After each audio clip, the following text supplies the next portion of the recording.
so we're tapping back into more seasonal air after a mild few days. And light rain right now up here 2 degrees, the guaranteed high 3. 680 News Time, 7:42. Well, if you're looking for something to do in the city this weekend that involves eating and drinking, well, we do have you covered. How good does this sound? Today and tomorrow at the X, the iHeart Beer and Mac and Cheese Festival. Oh, Get in my really?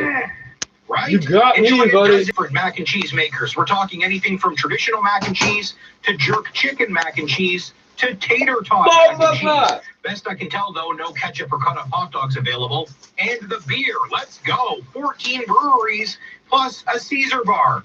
The iHeart Beer and Mac and Cheese Festival for the win.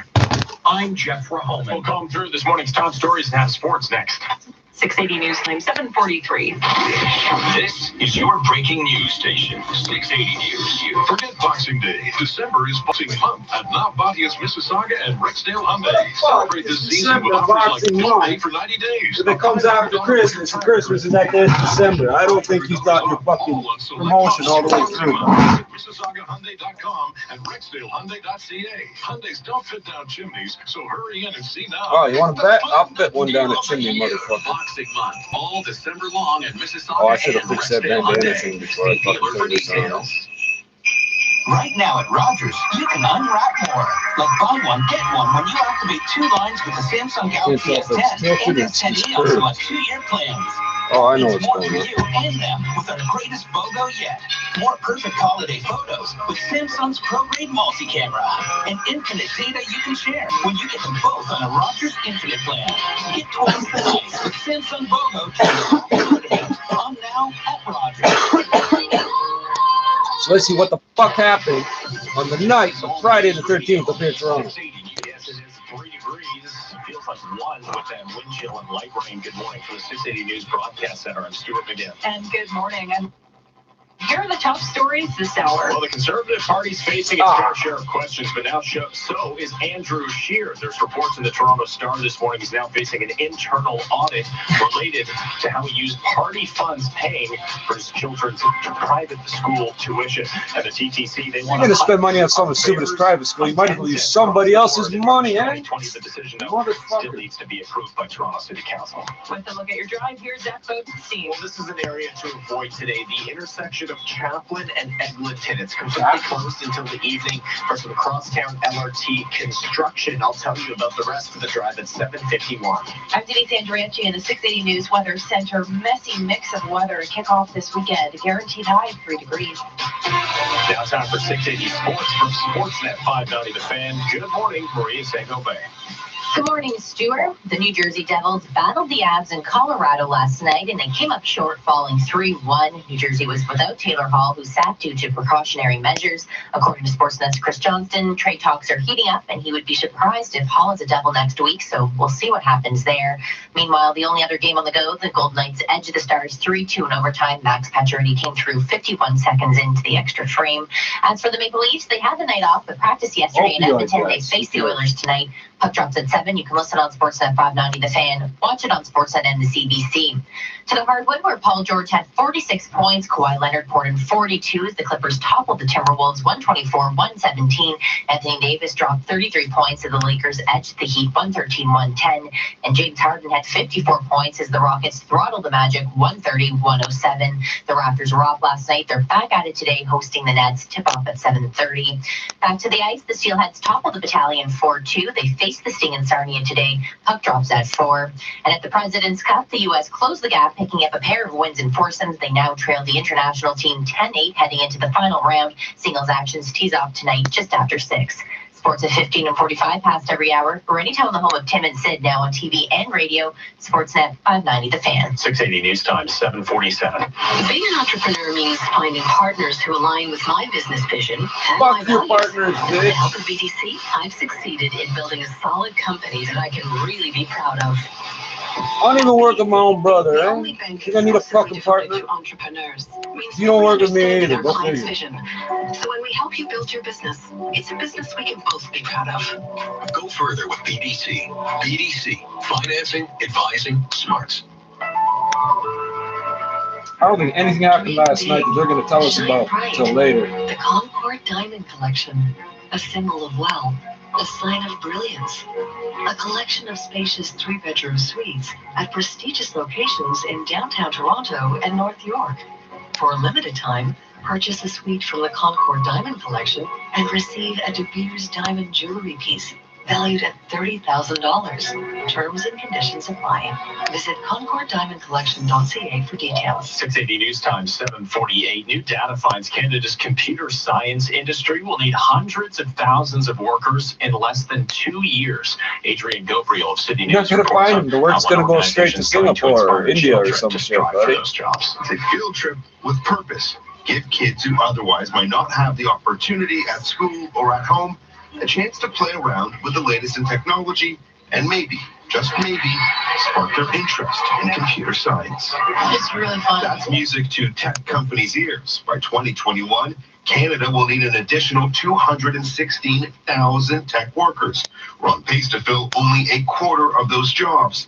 It's an industry also short on female employees. When you look at those working in STEM jobs, science, technology, engineering, and math, only 23% are women. Another potential issue, coding workshop is an extracurricular activity, not a formal course. The current plan is to only roll it out in high school business courses. I'm Adrian Gobriel for City News. 680 News Time, 7:49. Now with Food Bites, here's Rose Reisman, 680's food and nutrition expert. With holiday parties in full swing, how can you prevent from overindulging? Healthy snacks during the day and right before a party is key. A handful of pistachios knocks down hunger and keeps blood sugars level. 3/4 cup of chickpeas, beans, or lentils with protein and fiber helps you feel over 30% fuller than those who don't consume this. Dark greens such as spinach, arugula, Helps you and feel kale 30% have a fuller. membrane Yeah, they that put a increases number on there, fullness so it and cuts must be cravings. true, eh? Freshly grated Oh, you're ginger still in your hungry? tea You're or lying. spinach or beans reduces your appetite. Fermented foods like yogurt or Fucking sauerkraut guys, what the have a fuck are you bacteria talking that about? quiets This is your an appetite and suppressant. regulates All this blood shit, sugar. not an appetite Healthy suppressant. fats like avocado, coconut oil, and nut butters with whole grain crackers. This is why curb poor appetite. countries So smoke, don't let rich the holiday countries season eat. get the better of you. They don't need to raise the taxes. That don't work. Coming up next on 680 News, a check of traffic and weather together. 680 News Time, 7:50. 680 News, now part of your smart home. Hey Google, play 680 News. Playing 680 News. Deck the halls with pizza, pizza, pizza, pizza, za, za, za, za, za. Ordering, we'd love to treat ya. Pizza, pizza, za, za, za, za, za. With hot and fresh pizza before us, za, za, za, za, za, za, za, za, za. Grab a slice and join the chorus. Pizza, pizza, za, za, za, za. Get 2 medium 2-topping pizzas, 4 drinks, and a box of chocolate truffles for just $24.99. Happier holidays from Pizza Pizza. At 6, 7, 11, 11. Order pizza, pizza, that's it. I don't give a fuck if you got a brain tumor in Thailand. Go fuck yourself, bro. What are you doing in Have Thailand? you ever seen 20,000 toys all in one place? At Toys R Us, you'll find anything and everything that kids like me Oh, could that's wish not for. gonna- Right now, you can buy one, get one 50% off on all LOL surprise. Because hey, the only thing better than one awesome toy is 2 awesome toys. You can also save 25% off all games, $19.99 and up. Some exceptions apply. Visit your closest Toys R Us store or go to toysrus.ca. 680 News Time, 7:51. Time for traffic and weather together on the ones with Zach Bogenstein. This report brought to you by Rogers Wireless. Couple of issues off of our major routes. First off, I mentioned this a few moments ago, the intersection of Eglinton and Chaplin. That's completely closed for some crosstown LRT construction. We don't know where Should Chaplin is, reopen this buddy. evening, and rough estimate between 4 and 6 p.m. According to Toronto Police, we'll probably have a more accurate time later on in the day once they're closer to clearing this up. We have construction on Keele, north of Teston, single lane getting through. Those both crews actually directions made the through here. newspaper Westbound for Lawrence looking at smoking a crash at joint. the Allen, blocking the right lane. Emergency vehicles there. It's not really slow through here. Actually pretty empty through this intersection, but that's something you want to watch out for if you are traveling on Lawrence. You can still access the Allen, no problems through here. If you're making your way east or west on the 401, you're going to find a pretty smooth drive. North-south 400 also moving pretty well, though keep in mind we do have some slick road conditions. Here's what a traffic spotter had to say.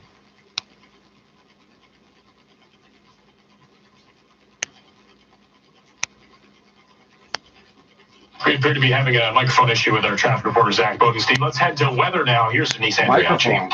Oh, yeah, unsettled today and tricky to navigate out on the roads because we're seeing different types of precipitations. You could be driving along that QEW, let's say on the Gardner, and then transition from Mississauga over into Oakville, Burlington, and start to see a change in precipitation types, with more of a rain-snow mix through Oakville and Burlington. Temperatures are just above the freezing mark, and we're going to continue with dropping temps and more of a bitter wind chill through the day. Right now. The winds start to get gusty, so that's when we see more of a changeover to that rain-snow mixing as opposed to the rain. Potentially some freezing precipitation as well. That's showing up on the radars. Just take it easy out there. Flurries tonight -2, and a chance of flurries Sunday morning near 0, with some snowfall expected for Monday night. So that will be the next weather maker here in the city. 2 degrees right now and light rain at Pearson. The guaranteed high 3. This extended forecast is brought to you by Gorenje Laundry. The laundry sale is on now. Save an unprecedented $1,200 on select Gorenje laundry appliances while quantities last. Sale ends December 31st. Visit ELA.ca for more. Coming up at 8 o'clock, we'll have the very latest on an internal audit reportedly being launched against outgoing Conservative leader Andrew Scheer. It's all regarding how he's using party funds, and part of which using them to pay for his kids' private school tuition. The details straight ahead, 680 News Time, 7:53. Hi, my name's Marilla. I'm not just the voice of the Monitoring Center, but also the sales manager. Over the past 20 years, we have helped build one of the most successful alarm companies in the industry. The Monitoring Center is built upon morals, fairness, and efficiencies, delivering the lowest monthly fees to our customers. Think security? Think the Monitoring Center. Why? Because we care. 1-866-24-7 or $9.99. 1-866-24-7 or $9.99.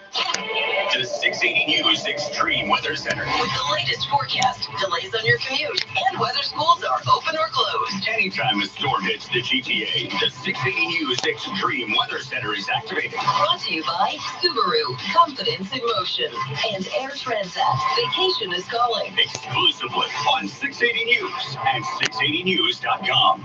A big step forward for a project considered to be the largest and most significant stormwater management program in the city's history. Tunnel boring for the Don River and Central Waterfront project's Coxwell Bypass Tunnel will officially begin today with an overall budget of more than $3 billion. City officials say the project will improve the water quality in the lower Don River, Taylor-Massey Creek, and along Toronto's Inner Harbor. The mayor and other city officials will be on site just after 10 this morning to mark that milestone. Your business report next. 680 News Time, 7:55.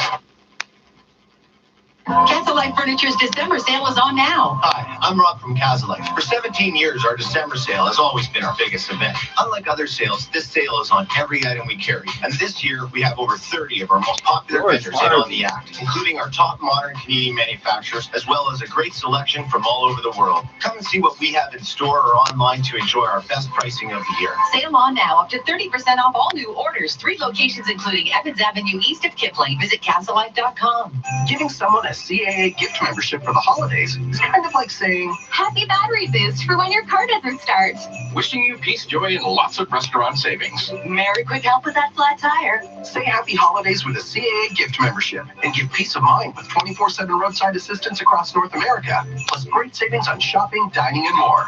Buy a gift membership by January 5th and get a $10 gift card. Details at CAAgift.com. CAA, making bad days good and good days better. Continue News Time, 7:56. Now the weekend business report. I'm Richard Denman. Tech sector imbalance was on full view this month at the world's biggest cloud computing conference. Amazon Web Services reInvent in Las Vegas had 60,000 attendees, but few were people of color and women were a rare sight. The divide is acknowledged by one of AWS's big thinkers, Chief Architect Glenn Gore. He was wearing a t-shirt that says Inclusion Engineer. Part of our We Power Tech initiative at Amazon, the IT industry, there is a very big discrepancy between things such as, for example, male to female ratio, particularly when it comes to tech roles. If you look at underrepresented minorities, again, the numbers aren't where we want to be. And so we have a number of initiatives across Amazon and within AWS to drive inclusion and diversity. One of them is aimed at helping tech workers return after leaving the sector. Program for veterans and, for example, it helps people that may have exited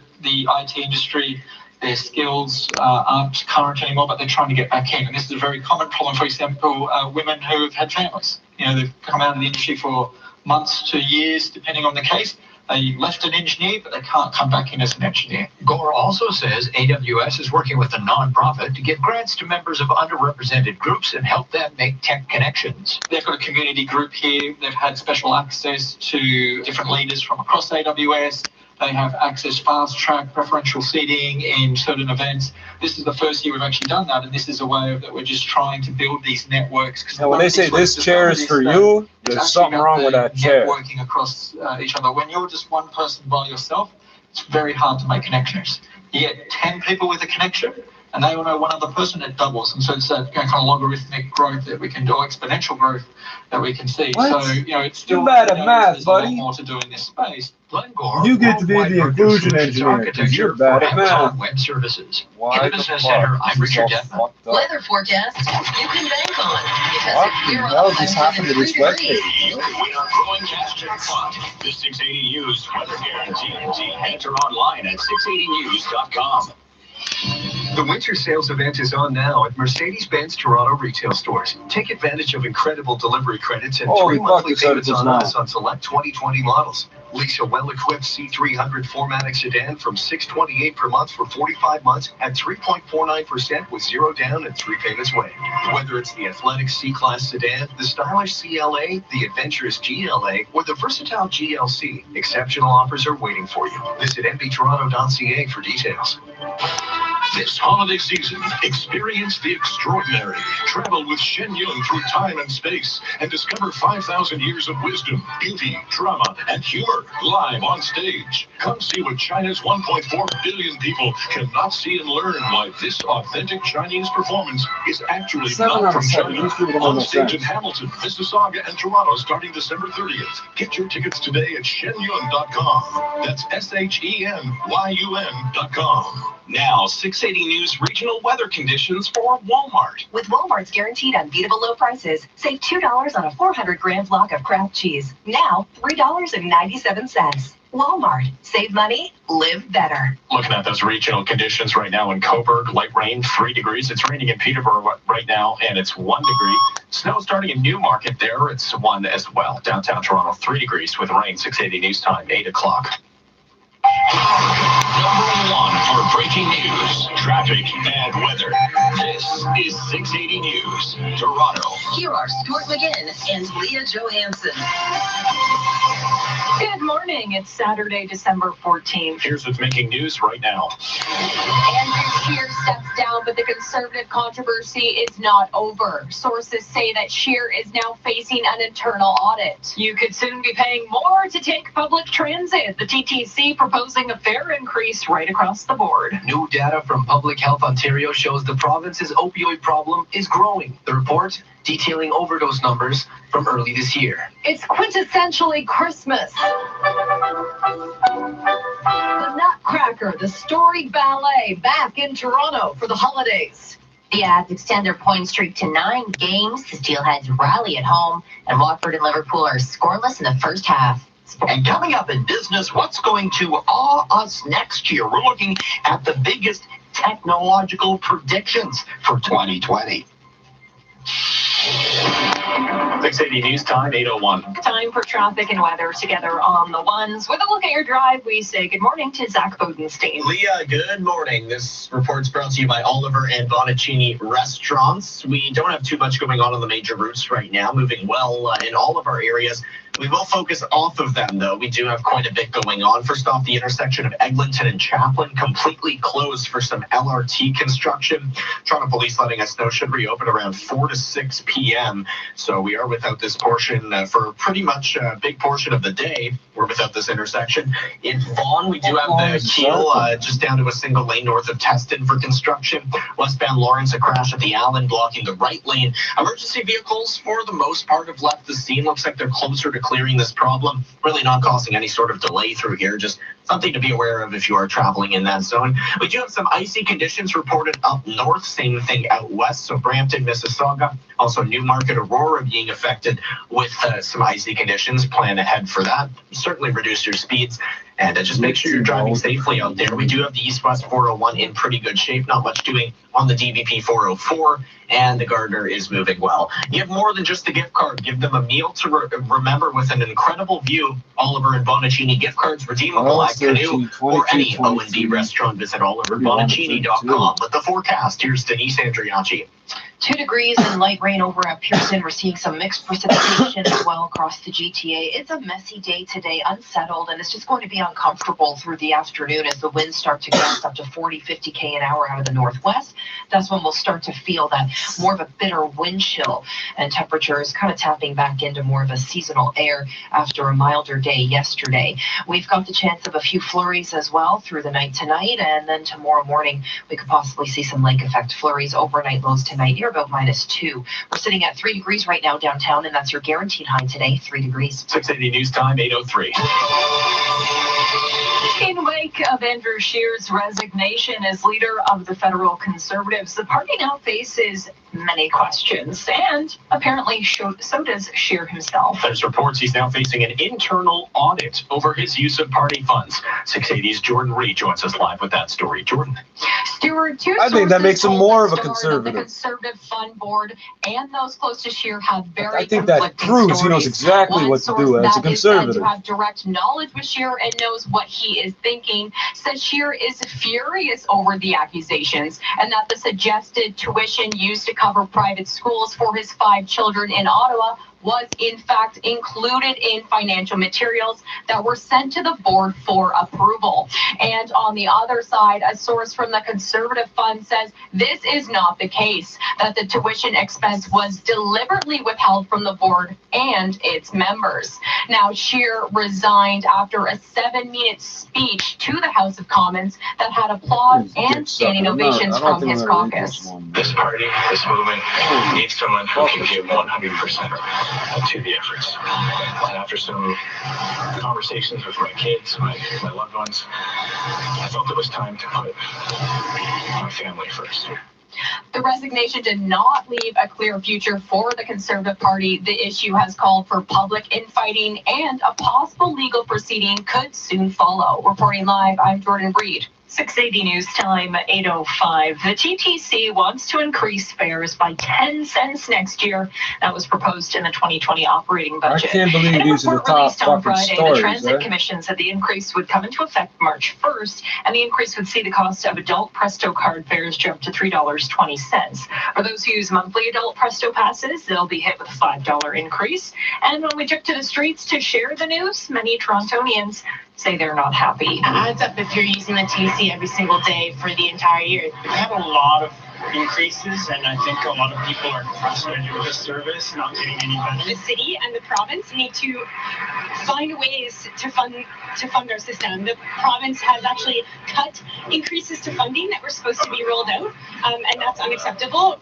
Adult cash fares would be exempted from the increase. The commission says it hopes that the change would raise about $31.4 million. 680 News Time, 8:05. It's a dramatic increase that caught officials by surprise. The province's health agency out with a report regarding Ontario's struggle with the opioid addiction. 680's Joey Keeney has details. 435 people overdosed on opioids in the first 3 months of the year, according to new data from the government.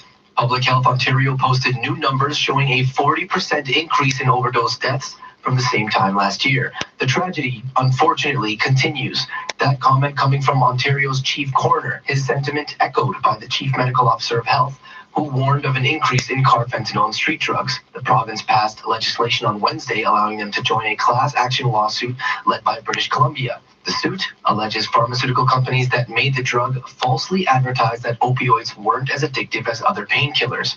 The NDP mental health and addictions critic commented saying, quote, they have to declare a public health emergency and start listening to harm reduction workers on the ground. Fuck you. I hope you all pop one of those. Time 8:07. Small business owners are calling on the province to change the system used to address the value of commercial property. Tina Yazdani of City News explains how the highest and best use practice works. Frederick Guestweiler has seen his property taxes climb from $31,000 in 2006 to $204,000 this year. That's he predicts he'll 7 be paying times. $310,000 by 2024. 700%. The province assesses a property based on its highest market value and potential for redevelopment, not its current use. In Le Select's case, that means the value is influenced as properties around it are sold and rezoned to condos. Le Select is spearheading the movement against the provincial assessment, posting this video online with a petition that has garnered more than 22,000 signatures calling on the province for relief. The Minister of Finance's office tells City News that it has instructed MPAC to assess businesses based on their permitted land use, not on speculative ones. For City News, I'm Tina Yazdani. You being taxed on uses you can't use the land for? That's crazy. CapitalDirect.ca. It's a messy mix of weather for the GTA today. Rain in the forecast through the morning, and temperatures will fall this afternoon, bringing some snow to the region. Our weather specialist, Denise Andriachi, says those north of the city need to watch out for freezing rain as well. It looks to stay outside the GTA if we see any freezing rain. But areas like Newmarket, just that northern edge, could certainly see some freezing precipitation as well today. And the winds are going to be quite gusty also. Denise says those flurries and strong winds will last into Sunday morning, a wind chill of -9 in the forecast. 680 News Time, 8:08. It's a huge holiday tradition. The National Ballet of Canada performing the Nutcracker at the Four Seasons Centre. And 680's Jamie Pulper is giving us a behind-the-scenes look. It's a ballet based on a fairy tale dating back more than 2 centuries. The National Ballet of Canada describes the Nutcracker as an unforgettable tribute to the imagination. And that's just what it is. A party on Christmas Eve at a country estate, a Nutcracker doll that comes to life, a Mouse King, a Snow Queen, and a Sugar Plum Fairy. And it's always a white Christmas. The snow in Nutcracker falls in the last 10 or 12 minutes of the first act. The snow that we use is small squares of paper. 10 pounds of paper snow is used, and just like the real thing, it gets very slippery. So imagine dancing on the tip of your toes, trying not to fall, all in the spotlight. I'm Jamie Pulfer. Still ahead, we take a look at the price of the pumps. 680 News Time, 8:09. Your home is more than just a place to live. It's your window of opportunity. With a home equity loan from Capital Direct, your home can provide valuable equity that will give you the freedom to complete those renovations, support your business, or simply get your debt in line. An easy call to 1-800-NEW-CAPITAL will open the doors to all the good things you thought were beyond your reach as a homeowner. So pick up the phone and call 1-800-NEW-CAPITAL today. CapitalDirect.ca. And now the 680 News gas price update and process. The price went up 1 cent at midnight to $1.15.9 a liter at most GTA stations. Still ahead, we have a look at traffic and weather together next. 680 News Time, 8:10. At Rogers, get business-grade internet solutions like Rogers Business Internet Pro Gigabit plus Office 365. Now just $119.99 a month on a 3-year term. Visit rogers.com/internet-for-biz. You can make more. Happy holidays from the Monitoring Center. Let the Monitoring Center provide you peace of mind over the holiday season.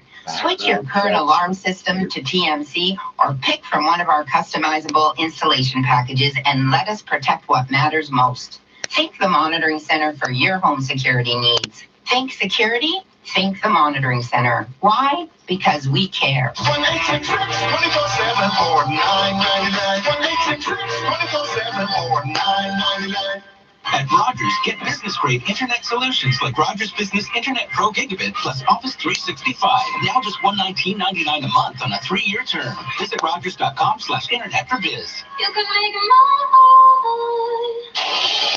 680 News Time, 8:11. Time for traffic and weather together on the ones. Here's Zach Bodenstein. And this report is brought to you by Shoppers Drug Mart. We are looking at a few issues off of our major routes. The intersection of Chaplin and Eglinton completely closed for some LRT construction. Toronto Police letting us know it should open around 4 to 6 p.m. But for the meantime, a pretty big portion of the day is going to be without this intersection. A crash on westbound Lawrence still blocking the right lane at the Allen. Like I mentioned in my last report, of quite a few emergency vehicles were on scene. They've now left. It's just one tow truck left.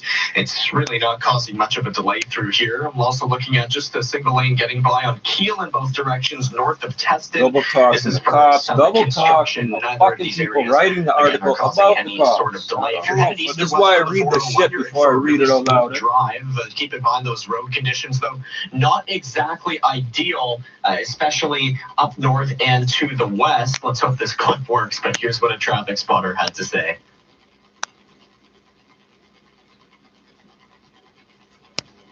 A messy mix of weather today to kick off the weekend. Some scattered rainfall for most of the GTA this morning, and then that will change over to some possible mixed precipitation, some wet snow through the day.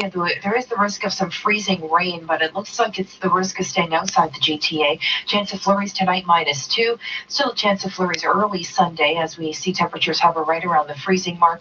-7 cloudy conditions for Sunday night. The guaranteed high today, 3 degrees.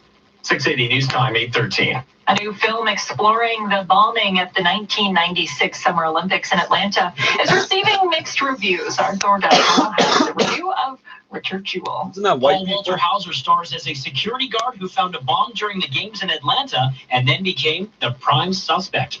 Despite the passing years since the events, Eastwood's new film is a timely story full of riveting performances, highlighted by its lead actor and Kathy Bates. The drama runs into problems when simplifying several aspects and taking artistic liberties with certain characters. While Richard Jewell is cliched at times, it manages to showcase some tremendous acting and weaves a compelling cautionary tale. 3 out of 5 hammers. I'm Thor Dykow for Breakfast Television on City TV. This is 680 News. Hey y'all, I'm David Duke, co-owner of Bruce Chris Steakhouse in the GTA. I literally grew up in the steakhouse business.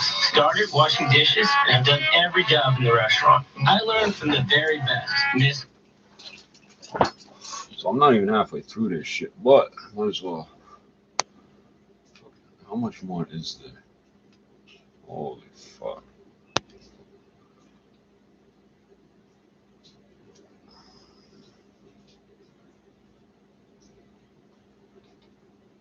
What is this thing on the bottom? Why are you reloading the page? So this is from 2012, March 9th. But this is interesting. Known to police. You hear that term all the time. Doesn't mean anything. You could get a speeding ticket. Now you're known to police, eh? Known to police. Toronto police stop and document black and brown people far more than whites. Okay, and I got some things to point out about this shit. Okay, like they call me white, then they stop me 3 times a fucking day the last 20 years. So they can go, oh, look, we don't stop black people. Look, he's white. We stop him all the time. But they stop me for looking black, acting black. Being with black people in a black neighborhood is why they stop me. They watch me. They see all the people I'm friends with. And then they try to catch me when I'm alone. Like I won't fuck them up, eh? How many cops lost their jobs because of me, eh? Pussy all. In a cramped, so like I said, 2012, in a cramped office in the Weston Mount Dennis neighborhood, I guarantee this place ain't there no more. This question is put to young men taking part in a program designed to keep them from the trouble that comes with gangs, guns, and drugs. Because all those things are just inherently bad, right? The police are good. Your gun that you have is good, and the drugs you get from the pharmacy are good, right? Opioid crisis. Who are they blaming? The manufacturers. Even though the people aren't dying off the shit from the manufacturers, they're dying off the shit from the street, eh? The shit imported from China and shit. This is the logic of these people. Do you think police have stopped, questioned, and documented every young man of color in this neighborhood? 201, the young men agreed that is the case in their part of town, one of 13 designated by the city as priority districts. District, that's not a district, homeboy. The district is the first digit of the division 11, 12, 13, and 14 are all part of one district. 51, 52, 53, 54, 55, 5 districts. Very simple. And one where there had been a spate of homicides. They always like to say that, well, all these homicides happened there. Yeah, like the cops killing people and refusing to investigate, and all these things go down. So that's why they happen there. Quote, I am sure of it, says Arnold J. Ballin, 25. Remember, this is 7 years ago, almost 8 years ago. A case manager and employment counselor with Prevention Intervention Toronto, the federally funded pilot project operating in this office off the lobby of an apartment building. The project closes at the end of March. At least once, continues Jay Bellin, who grew up in Malvern, another of the city's at-risk neighborhoods, and has worked with youth in Weston Mount Dennis since 2007. I don't know where the fuck Weston Mount Dennis is supposed to be. But Malvern, you can look that up. A STAR analysis of Toronto police stop data from 2008 to mid-2011 shows that the number of young black and brown males aged 15 to 24 documented in each of the city's 72 patrol zones is greater than the actual number of young men of color living in those areas. Young white males, and it's small letter W, so, and those designated as quote-unquote other do attract police attention, but nothing is pronounced as black and brown youth. It says on the CPIC in capital letters. It says ethnicity with one capital letter, and then white is in all caps, bro. I know because it says it on my fucking CPIC. I got sickle cell anemia and an Indian status card, and they're telling me I'm white. To convince me I'm not entitled to my land or the $3 million in trust held in my name, I'm not entitled to it. Cocksucker tried telling me my taxes pay for your check. Dumb, you get paid from taxes or wherever the government gets the money from. In the city of Toronto, it's basically from taxes, property taxes. If I've got $150,000 easy coming in and I only get 15, that still leaves enough to pay for your salary, the car, and your fucking partner, you pussy-hole. Toronto Police Chief, former Bill Blair, go fuck yourself, pussy, dismisses the possibility that his officers who are encouraged to stop, question, and document citizens in all areas of the city as part of regular and targeted police work may have documented all young black and brown men in certain areas. So they're encouraged to stop, question, and document citizens. What do you mean document citizens? If I'm a citizen, I already got documentation, you moron. Quote, I can't imagine that that's true, Blair said in an interview that stretched over 2 hours and included 2 deputy chiefs. Doesn't name them. People come and go, he said, and citizens, that's not quoted. People come and go, he said, and citizens are documented in areas where they do not live, which indeed accounts for many of the cards filled out in certain neighborhoods. That's useless information, eh? Blair pointed to internal police data that, unsurprisingly, show many of those stopped within patrol zones do not live within them. This, he argues, would account for much of the vast differences between those carded and populations in the STAR comparison. For example, in Patrol Zone 121, which cuts through the Weston Mount Dennis neighborhood, a STAR analysis found that between, I think the comma goes there, right? Between 2008 and mid-2011, 4 times as many young black men were documented as the number census figures show actually lived there. And they're counting some of us as white. According to a Toronto police analysis shared with the STAR, 70% of all the people stopped and documented in Zone 121 over that time period did not live there. Quote, that's where they spend their day, says Blair. It may not be where they sleep. They go to those places and we don't do our, says in brackets, documenting, in people's bedrooms. So I wonder what word he used there. We do it out on street corners, and we do it in front of shops, and we do it in front of community centers. We do it in an apartment stairwell. I've had these motherfuckers try to tell me I can't exit the fucking stairwell to get onto a floor of my own fucking building. You know, the fuck out of here, pussy. The data do not and cannot prove that you don't need to give this disclaimer, right? The data do not and cannot prove that every young male of color in certain areas has been stopped, questioned, and documented, but they do give rise to questions. The ratios in the STAR analysis are worrisome to the chair of the body that oversees Toronto Police, which I'll point out over the last 20 years has gone from civilians to police to civilians to police. Nobody knows who the fuck runs this shit anymore.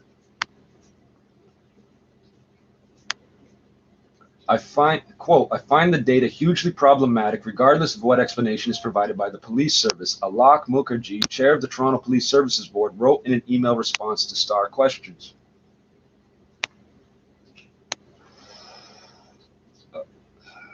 I love the way my phone stops working every time I'm reading something politically sensitive.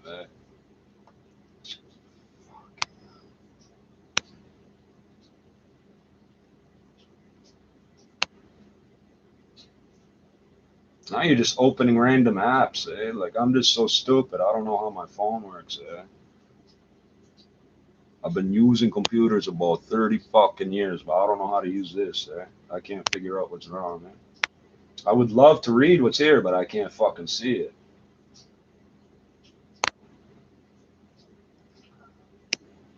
Quote, no explanation can provide a credible alternative reason for the significant discrepancy in the contact between the police and young people from different ethno-racial backgrounds, wrote Mukherjee, who, along with the chief, was provided an advanced copy of the STAR analysis. Quote, even the fact that the populations of young people from none of these backgrounds is static, and there are constant movements, visits, transient living, temporary stayover, etc., does not provide a satisfactory answer, though this may mitigate the ratio somewhat. No, it doesn't. It says that niggers are fucking wayward and can't set down roots and all that shit. Mukherjee intends to raise his concerns with the police board, as well as revisit a recommendation that Toronto police embark on a pilot project to look at race-based stop data. What the fuck is race, first of all? If you're going to use a metric, you got to define what it is. They call it ethnicity, which is your background. It's not your skin color, it's your background. This analysis of Toronto police data is a continuation of a groundbreaking STAR investigative series published a decade ago. Following that series, the STAR fought for 7 years for updated police data and followed up in 2010. This time, the STAR looks at fresh data from 2008 to mid-2011. So that STAR investigative series, one of the things they uncovered was the McCormicks, the crookedest fucking cops there are, and a bunch of fucking, there were cops robbing gas stations and banks. There were fucking catering, everybody robbing people and fucking all sorts of things they found. The Toronto Star sold their building at 1 Yonge Street and then leased it back. So they no longer own it. And as soon as they published this shit about the police tried to sue them for $2.1 billion. Billy, not Millie. Uncle Billy, not Aunt Millie. So that's why they sold their building and leased it back, so they could not be, the police couldn't take that from them. The STAR analysis shows carding. Now, they keep using the word carding. I'll get to that in a second. It's not the right word. The STAR analysis shows carding of citizens is on the rise, and it takes a new look at individuals carded versus population. How are you doing that when it's a database that you cannot access? Okay, the carding is when they write your shit down on a piece of paper, a card. Here's why. In 97 or something like that, they were looking for a suspect, and they said the suspect is male, yellow. No fucking shit. From there, they got caught entering information onto the CPIC computer they weren't supposed to be entering. Canadian Police Information Center cut them off. They're not allowed to write anything into the computer anymore. And they got their fucking carbines taken away too, So fucking, their solution was to make their own database. And they claim it's not illegal, even though they've been told over and over they're not allowed to have their own secret database. That's the same thing as Gestapo and the FBI and shit.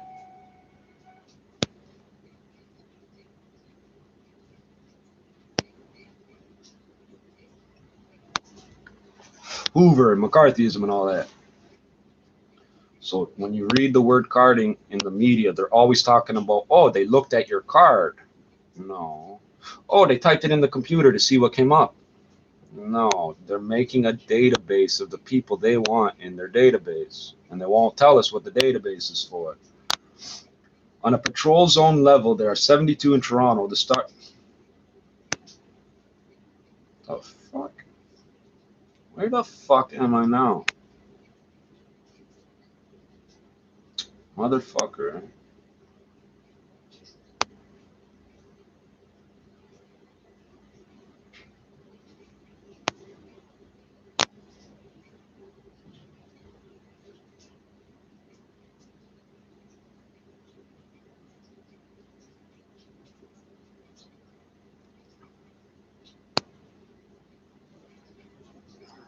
Fuck.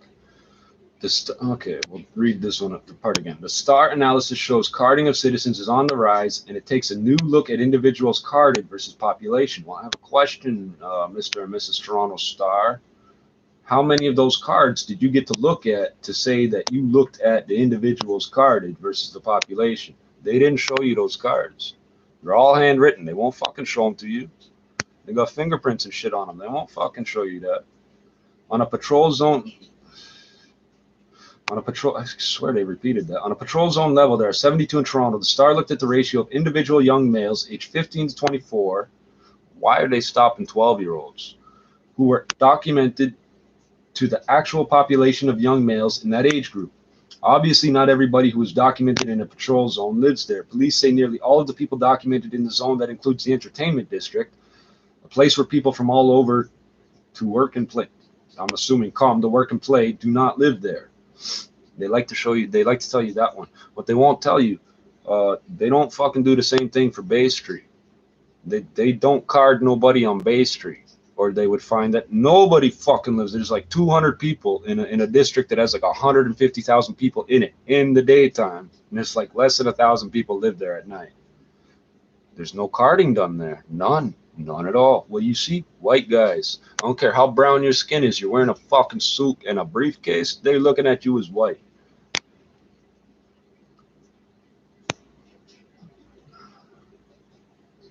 The ratios of young men documented in that area, known as Zone 523, to the numbers who live there are huge, since relatively few people live in that zone to begin with. For young black males, for example, the ratio of individuals documented to the population there is 252 to 1. For brown young males, it is 65 to 1. For young white males, 23 to 1. I'm going to point something out. There's a whole bunch of us pale-faced looking niggers selling drugs in the entertainment district and getting stopped by police. That's your 23 to 1. There ain't no fucking actual Caucasoids getting stopped. None. None. They don't do it. They do not do it. You're wearing skinny jeans or your shit's hanging off your ass, whatever, you're good because you're acting like the fucking homo they want you to be. But in most zones, the traffic is less and more people live there and the ratios drop. For black males, the ratio, why isn't that capitalized? The ratio for most patrol zones, remember, it's a race. It's supposed to be capitalized. It's not a color, it's a race. It's not your skin color, it's your ethnicity, your background. One drop. For black males, the ratio for most patrol zones ranges from about 4 to 1 to 8 to 1. For brown young men, which I don't know what the distinction is, where do you draw the line between brown and black?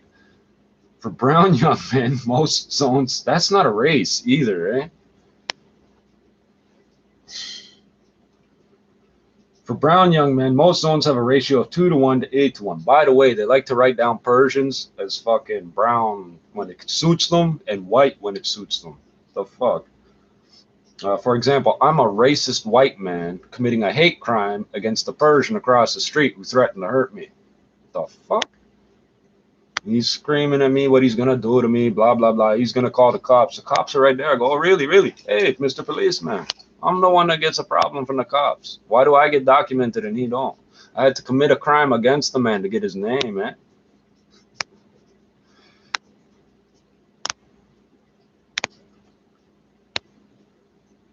For brown young men, most zones have a ratio of 2 to 1 to 8 to 1. For white young men, the typical range is between 1 to 1 and 2 to 1. Remember, 252 to 1. Nobody lives down there, right? For those designated as quote-unquote other, most zones have a ratio of less than 1 to 1. They don't use that term other.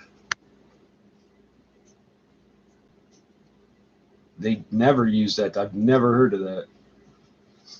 Overall in Toronto, the number of carded young black men between 2008 and mid-2011, I'm guessing that's mid-2011, was 3.4 times higher than the young black male population. The ratio for young brown men was 1.8 to 1. Again, what is brown? And for white young black, young brown, white young men, and those considered other, the ratios dropped to 1.1 and 0.3 to 1, respectively, because they don't use the term other. These patterns are best seen in maps available online at blah, blah, blah, blah, blah, blah, and in accompanying graphics. Blair is quick to acknowledge that the stops and questioning don't always go well, and that young people in areas with high levels of violent crime may feel they are being targeted. You just said they're being targeted. But he also points to reductions in violent crime in priority neighborhoods. I ain't seen no reduction. I believe these interactions are necessary, but they have to be done, quote, but they have to be done in a way that mitigates any potential risk or damage that's caused by it, says Blair. We use the word balance around here a lot, trying to strike that all-important balance between the work that we have to do in enforcement or in crime prevention or through this felt presence. No, it's called high-profile policing, and you already admitted you're doing it. It's not a felt presence. We see you. The only places I don't see you, the places I hang out. RCMP jurisdiction, bitch. Come closer and I'll show you why.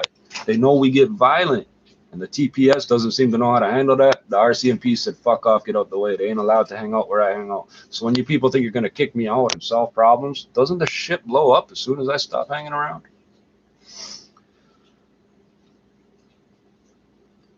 And at the same time, I don't want young people to feel that they're being unfairly targeted. No, that's why every single white cop justifies everything. You know the type of neighborhood it is. You know how you look. You understand it's the time of day. What the fuck difference does it make the time of day, bro? We get fucking tickets for no headlights in the daytime. So 30 minutes after sunset, 30 minutes before sunrise, you don't need headlights. Why am I getting bicycle tickets for no headlights? All of us get this shit. Blair created a specialized policing tactic called Travis, Toronto Anti-Violence Intervention Strategy. There we go. In response to a spike in homicides in 2005. The so-called, quote, year of the gun, end quote. It says so-called because the Toronto Sun came up with that. It's the stupidest thing we ever heard. The strategy involves targeting violent areas with officers who stop, question, and document at a higher rate than regular officers. No, it's the same rate. It's the same rate. He has also been credited with changing the face of the force by recruiting and promoting officers from diverse racial and ethnic backgrounds. Changing the face, not the fucking blood inside.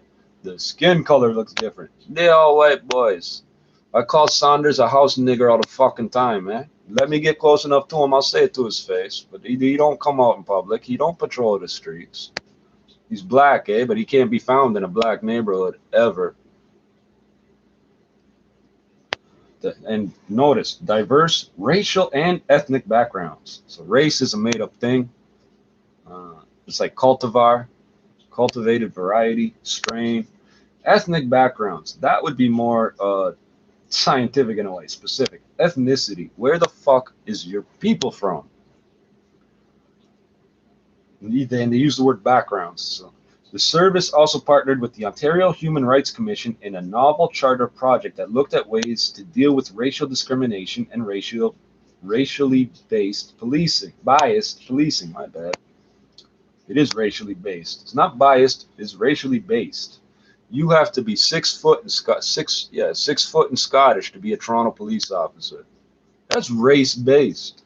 You have to be 6 foot and Scottish to be a Toronto police officer. Oh, it's not a rule anymore? Yeah, but how much of the police force is still Scottish and over 6 feet, bro?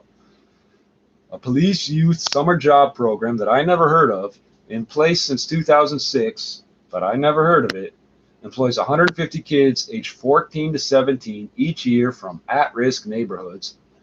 I don't know what that means. Chosen from a pool of 3,000 applicants. They must still be in school and pass background checks. What the fuck? What kind of background check does a 14-year-old need to pass? In many ways, Toronto is a model in terms of race relations for other police services and has been since Blair became chief in 2005. He's the whitest fucking him and Mayor Miller are the whitest motherfuckers we've ever had in charge here. I'm sure of it. Whiter than the fucking British when it was British North America. I'm fucking sure of it. So I don't know who slipped that paragraph in. I'm guessing an editor. Yet, for all that, youth workers and academics interviewed for this story worry that the balance Blair speaks of is out of whack in at-risk neighborhoods where there are more single-parent homes. How do you know there's more single-parent homes? How many women will have a kid by 3, 4, 5 different men and sue every last one of them for money? Have the nice house, condo, whatever, in the nice neighborhood, but it's not a single-parent home? The fuck out of here. More poverty, higher unemployment, more poverty, more lack, what the fuck? Higher unemployment, less opportunity, and more people of color.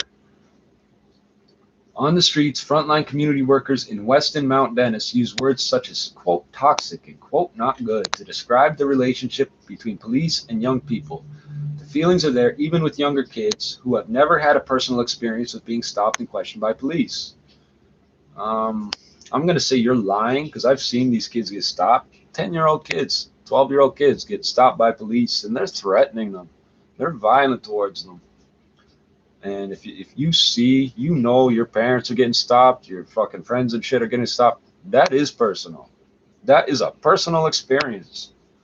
Quote, it's negative because they have all these others, older siblings who have had experience. It's their older brothers that get them into it, right? Bullshit. Older siblings who have had experience with the police, and the way the black kids in the area are policed is entirely different from other kids, says George Martin, program manager with the Community Action Resource Center on Keel Street. I'm guessing that's not there anymore either, because this was published literally 18 days before I moved here. I've never heard of the fucking place. It's not my first time in this neighborhood. I'm saying I'm what, fucking 20 minutes walk from Keel Street right now? Never heard of this fucking place.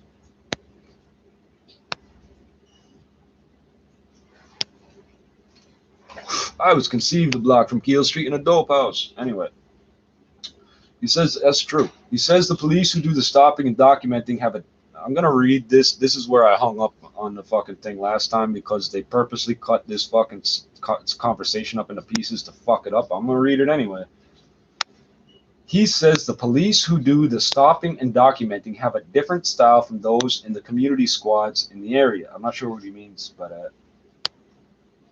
Because that's... the latter are, quote, doing it in a very... They start mid-sentence. Doing it in a very good way. It's a good relationship with the kids, comma, end quote, observes Martin, who worked with children aged 7 to 12, period, quote, and the kids know them, period, quote. However, these are not the guys who are coming after school, brackets, to brackets, stop and document, and bracket them. I'm sorry, but this is what's written. The guys who are coming after school have a different approach. They first see them as criminals before seeing them as anybody else. Which ones? So, all the good work that is community policing is doing gets neutralized. Okay, I'm not rereading that. I'm not sure what the fuck ones he's saying are good and which ones are bad. Now here's some more not arbitrary. What's the word? This is the assumptions and shit. The approach has worked to take guns off the street and, to be sure, has knocked down the killings in at-risk neighborhoods, but many regard it as overly aggressive and a band-aid solution that solves none of the underlying conditions that lead to crime. Okay, so I still get carded. I still get stopped for no reason. So none of that shit stopped. It did not stop. Okay? They're trying to say that they can see on a graph where every time they do something they're not supposed to do, crime goes down and then it goes up when they stop. That's not what's happening. Okay? So there's TAVIS. So a long time ago there was COR, Community Oriented Response. There's TAVIS. There's fucking COR is a gang unit, okay? Fucking then they come out with Guns and Gangs Task Force, which they don't put on none of the cars. They're fucking Suburbans that have fucking lights in the fucking grill, like you can see them. It's a cop driving this fucking Suburban. You know it's a cop. Fucking, what do we have right now? We have neighborhood officers, and we have some new thing. It's a 4-digit number with an 8. I don't know what that is. The 4-digit numbers that start with the numbers 1 through 5, that's the district. Okay, the first 2 digits would be like 12 for 12 division, 52 for 52 division, whatever. And the last 2 numbers is the card number. Those mean different things too. Fucking like 81, 82, 83 is usually traffic enforcement. Fucking detectives, usually in homicide, have a 3-digit number starts with a 7. I don't know what this 4-digit number starts with 8 is, because it's not a district here. It's not. I keep seeing them around. And there's oh, what was the new one? IT or some shit. It doesn't matter. Fucking the approach is work to take. Yeah, my point was they like to pretend that when they stop doing something, crime goes back up. But every time they cancel one of these programs, they start a new one the same day that one ended. What do you think happens to all the cops on these task force and things when they close this down? It's the same fucking cops through all these fucking incarnations of the gang unit. Just call it the fucking gang unit. Toronto's the only place that don't have a gang unit. They call it the Guns and Gangs Task Force. But nobody knows what the fuck they're talking about. The approach is work to take guns off the street and to be sure, they're putting that in there, so you know you must be sure of this, has knocked down the killings in at-risk neighborhoods. No, it hasn't. But many regard it as overly aggressive and a band-aid solution that solves none of the underlying conditions that lead to crime. And another thing they do, they like to ignore certain years. Like last year, they kept giving us 4 years worth of data. It's always 5 years, but they kept giving us 4 years because the 5th year was different. Fucking 1988 and 89 are the peak years for homicides in this city. Okay, our homicide absolute number now is lower than it was then, even though we went from 1.4 million to 2.8 million plus. We doubled in population. So when they say, oh, murders went up this much or down that much or whatever, they're playing with only certain years of numbers. They're playing with only certain years of numbers to look like this shit's actually happening. So when it goes from like 85 to 91 or whatever, they go, oh, it's a big increase. But they don't want to tell you that's half, 50% of what it used to be. They want to say, oh, this little increase here is huge and it's your fault. It's overly aggressive and a band-aid solution that solves none of the underlying conditions that lead to crime. Not that that is police business, but at some point, the benefits of heavy policing come at the cost of the freedom to move without being watched, stopped, and questioned. The underlying conditions that lead to crime are not police business, really. What about the broken window theory? That's all about the police. Broken window theory. If a community loses trust in police, police can't do their job. Yes, they can. Their job has nothing to do with us trusting them. It's not a fucking bank, eh? And if they can't, say experts, a community may become less safe. It's in italics, less. Toronto police document people on forms called Field Information Reports, and that's capitalized, FIR, which makes it sound official, right? It's not official for nothing, which includes personal details, including skin color, the reason for the interaction, location, and names of others, or quote-unquote associates, who were involved in the stop. They will randomly grab people that are nowhere near each other, drag them over to the car at the same time, and then tell you you all know each other. Why are you hanging out with him? The fuck are you talking about? Buddy, I'm not talking to you in front of him because I don't fucking know him. Oh, you have to stop. No, I'm walking over here. You want to talk? Come over here. They think they're going to put their hands on me without a reason. Watch. Watch what they're going. Most of these stops involve no arrest or charge, and for reasons such as quote-unquote general investigation related to a traffic stop or for loitering. Okay, what do you mean related to a traffic stop? If you stop somebody in traffic but you're not charging them with something, what the fuck's the reason? Or for loitering. I'm going to give you a little hint here. There's no fucking loitering bylaw or law in this province. Okay, and they like to say, what's the one? Vagrancy. Don't fucking exist here, right? You can't fucking just make these rules up. It's like jaywalking. Crossing mid-block is the official term because there is no jaywalking law here. There's none. They try and stop me with that all the time. Well, you were jaywalking, so the fuck what? You spit on the road. You spit on the ground, eh? You spit. Yeah, I spit into the street. I'm allowed to. I didn't spit on the sidewalk. I spit into the street. Read the fucking law. You can't fucking charge me for that. Other reasons include bail compliance checks and trespassing. Well, trespassing will be something you could stop somebody for. A bail compliance check is it's not capitalized. It's not an official thing. It's a compliance check. That's like a welfare check is the closest thing to a fucking official thing that they say. Oh, now it's a safety check. Or there's another one they just used. The woman they just shot through the window in I'm pretty sure it was Texas. They're using another term. A well-being checkup or some shit like that. Between two, oh yeah, bail compliance. That's another fucking gang unit, basically. The BCU, the bail compliance unit. I haven't seen them around though. Between 2008 and mid-2011, police filled out 1.25 million of these reports involving 788,000 individuals. And that's just the ones they were able to verify were the same person, eh? That's 370,000. Oh, that's about 50%. So every two people got stopped 3 times, eh? Skin color was specified on 92% of the cards. The personal details are entered into a massive police database. Does not tell you here. It is a private, illegal, covert database being illegally maintained by the Toronto Police Service, the TP service, the toilet paper service. Yeah, because CPIC is the Canadian Police Information Center. They're not the police. They're the Police Information Center. Okay, so they call it a police database. Small p. It's run by the police, but it's not an official legal thing. The personal details are entered into a massive police database that police say provides them valuable leads following crimes, such as names of potential witnesses and suspects. Based on what? Based on what? Your skin color, somebody that they say you got stopped with, or where you got stopped, makes you into a potential witness or suspect. While blacks make up 8.3% of Toronto's population, I think it's higher, eh? You keep calling us white. They accounted for 25% of the cards filled out between 2008 and mid-2011. That's literally 3 to 1. 8.3 is 24.9, right?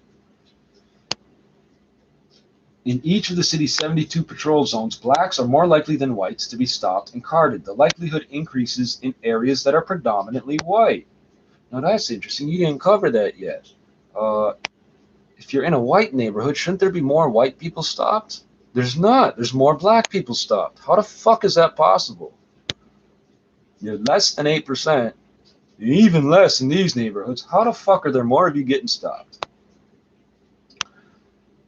After peaking in 2007 and declining in 2008, the number of cards filled out each year has risen steadily.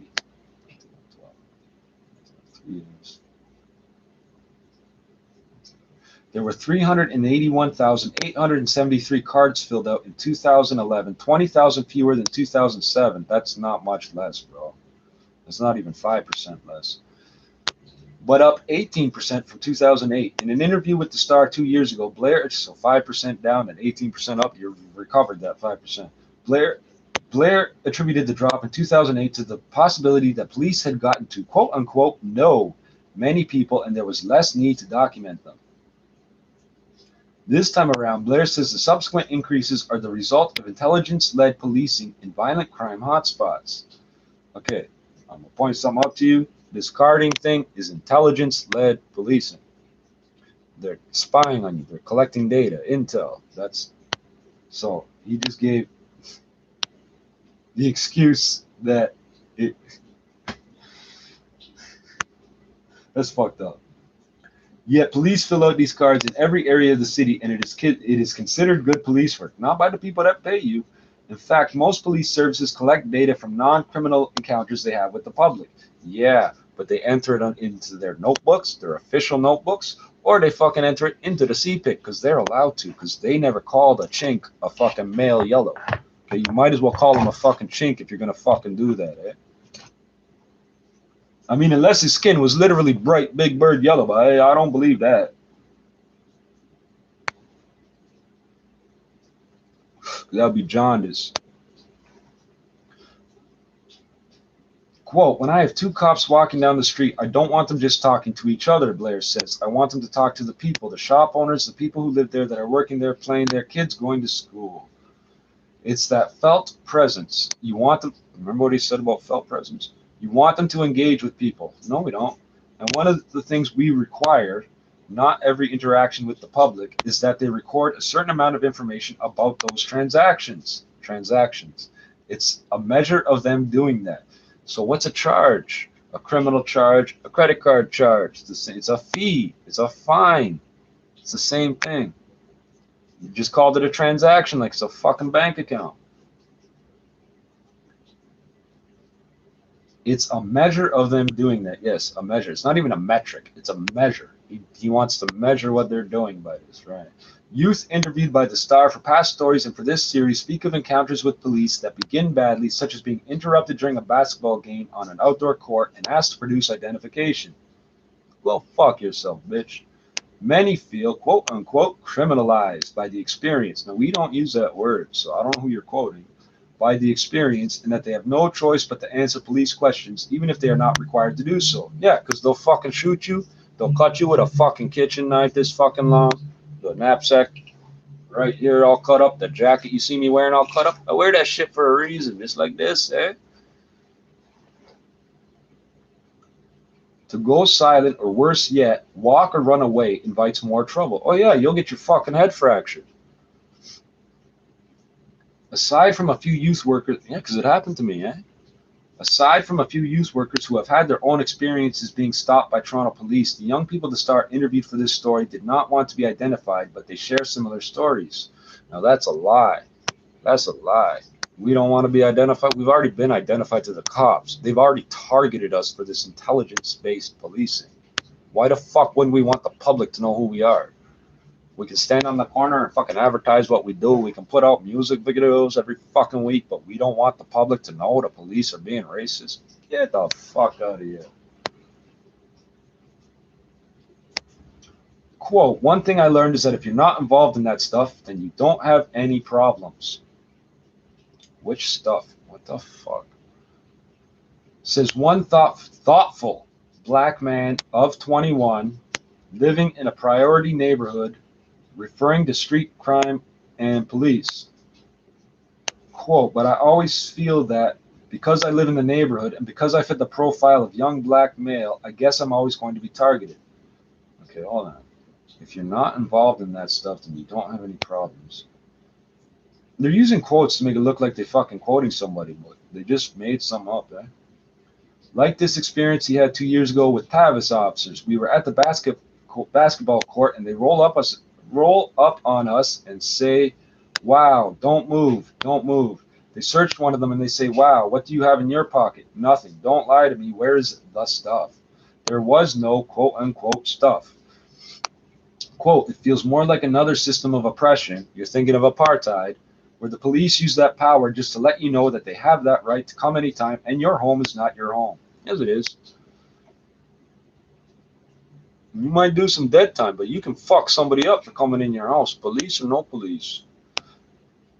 University of Windsor, you can look that shit up yourself. University of Windsor law professor David Tanovich has described the growing police database of people stopped and documented in these mostly non-criminal encounters as a, quote, no walk list for, quote, racialized youth. Tanovich, I'm going to guess he knows about the SS and Gestapo, eh? I guess he knows about that. In a ruling in 2004, Justice Harry Laforme, now on the Ontario Court of Appeal, wondered if the practice of documenting citizens was a possible tool for racial profiling. That's why you're not a justice anymore. This kind, quote, this kind of daily tracking of the whereabouts of persons, including many innocent law-abiding persons, has an aspect to it that reminds me of former government regimes that I am certain all of us would prefer not to replicate, wrote Laforme. My Dutch grandfather would not buy anything from South Africa. I never really thought of South Africa as producing much that you buy here in Canada, but I mean, there's the oranges, there's tobacco, I don't know what else. I had a nice fucking knife blade, but I threw it, couldn't find it again. Akwasi Owusu Bempah, a doctoral candidate at the University of Toronto's Centre of Criminology and co-author of a 2011 paper called, quote, The Usual Suspects, Police Stop and Search Practices in Canada, end quote, believes the patterns revealed in his research and in certain Toronto neighborhoods in the STAR analysis are, quote, reminiscent of apartheid South Africa. I did not read the whole article before I said that. Owusu Bempah, who sits on the Toronto Police Black Community Consultative Committee, ECCC,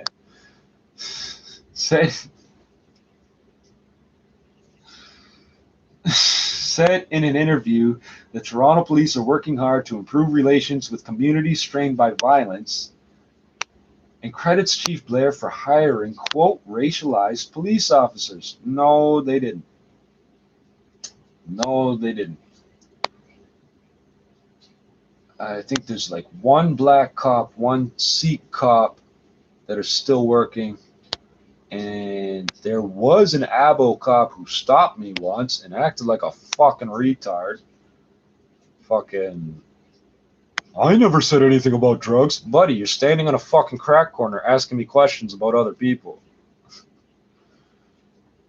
But then there's the reality of what is being felt and perceived by youth on the streets. We see hard evidence that blacks, yes, are more likely to stop. How many typos you got in a 10-year-old article, bro? Search and question, but what we're not seeing in the data that we have are the stories that we hear of young men who are in neighborhoods other than their own, who are stopped by the police and essentially told, you know, quote, if you don't have any legitimate business here, especially at night, you should be in the area and to move along, end quote. I get told I'm not allowed to use a certain bank machine. I'm not allowed to go to Ossington and Bloor to use the bank machine. I have to use the one that's over here. I said, there is no other one over here. Oh, yes, there is. There's one over there. Buddy, this is the closest one to my house. No, it's not. Arguing with me.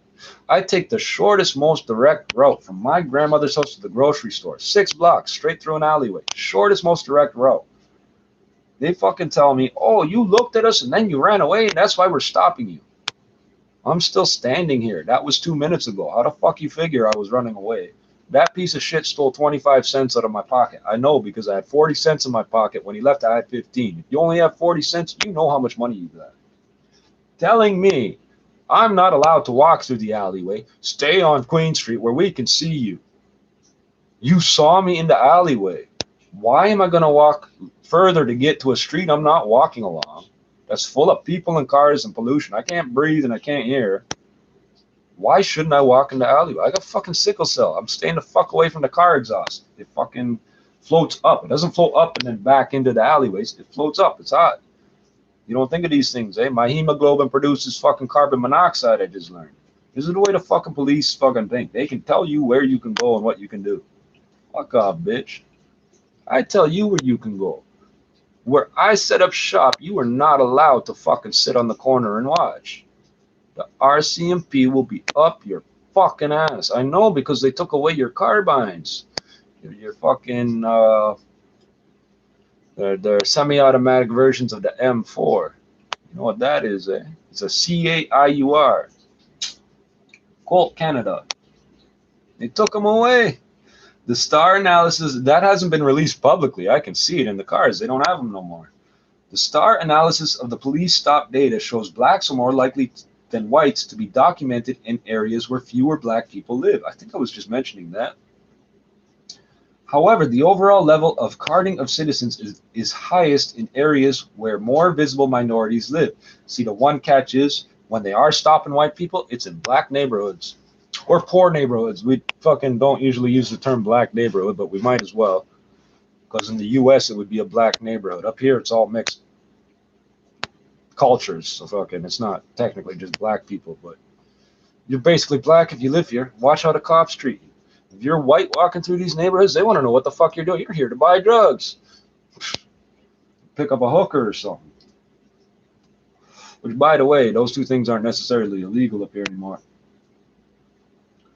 Owusu Bempah says data suggesting that in some areas, police may have documented every young black or brown male, quote, speaks exactly to this being reminiscent of apartheid South Africa and the pass laws which were used there to control the movement of blacks in the country, which came from the Indian Act here in Canada. You needed a pass to get off the fucking reserve.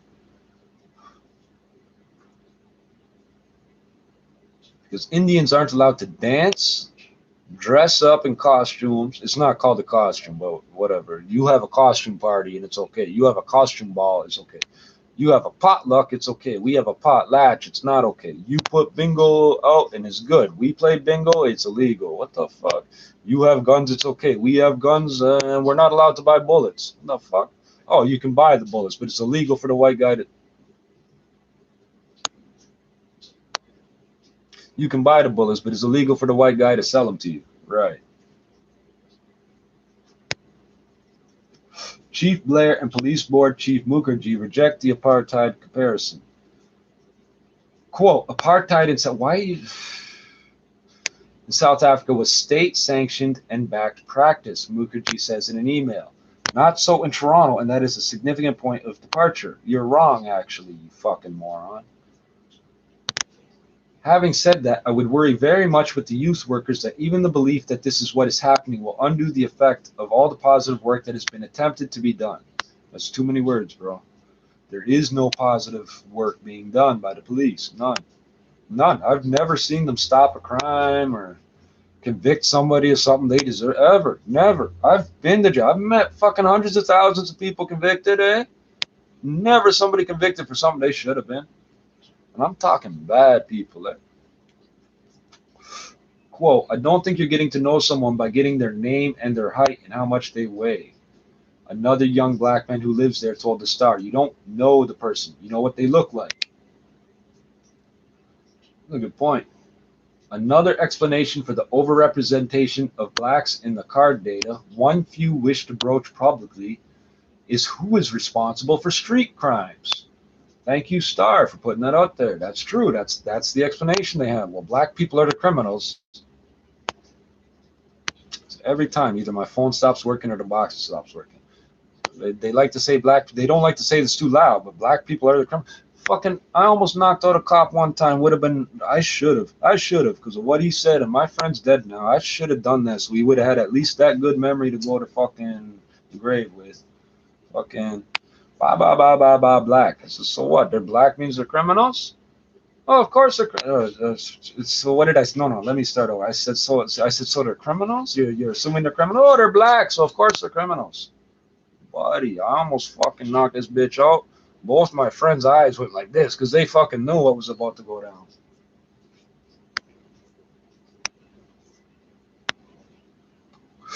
My one crit friend and my one blood friend, Jermaine Lincoln Brown, who got shot down March 27th, 2006. I think that was homicide 1506. 15/2006. Please keep fucking with my phone.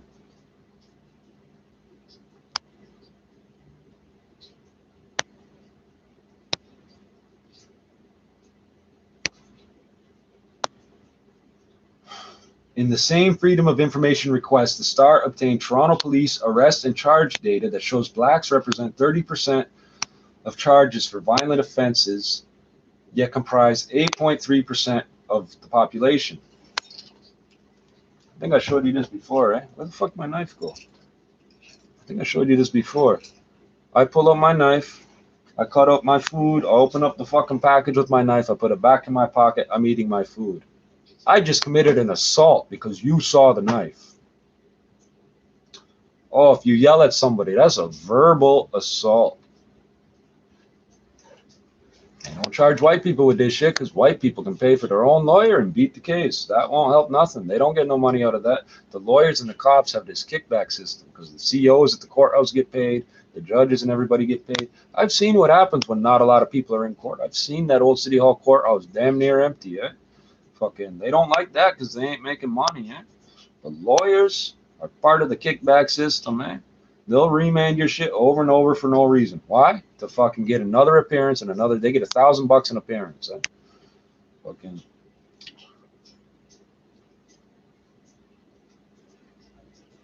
Oh, for fuck's sakes. Why the fuck does it keep?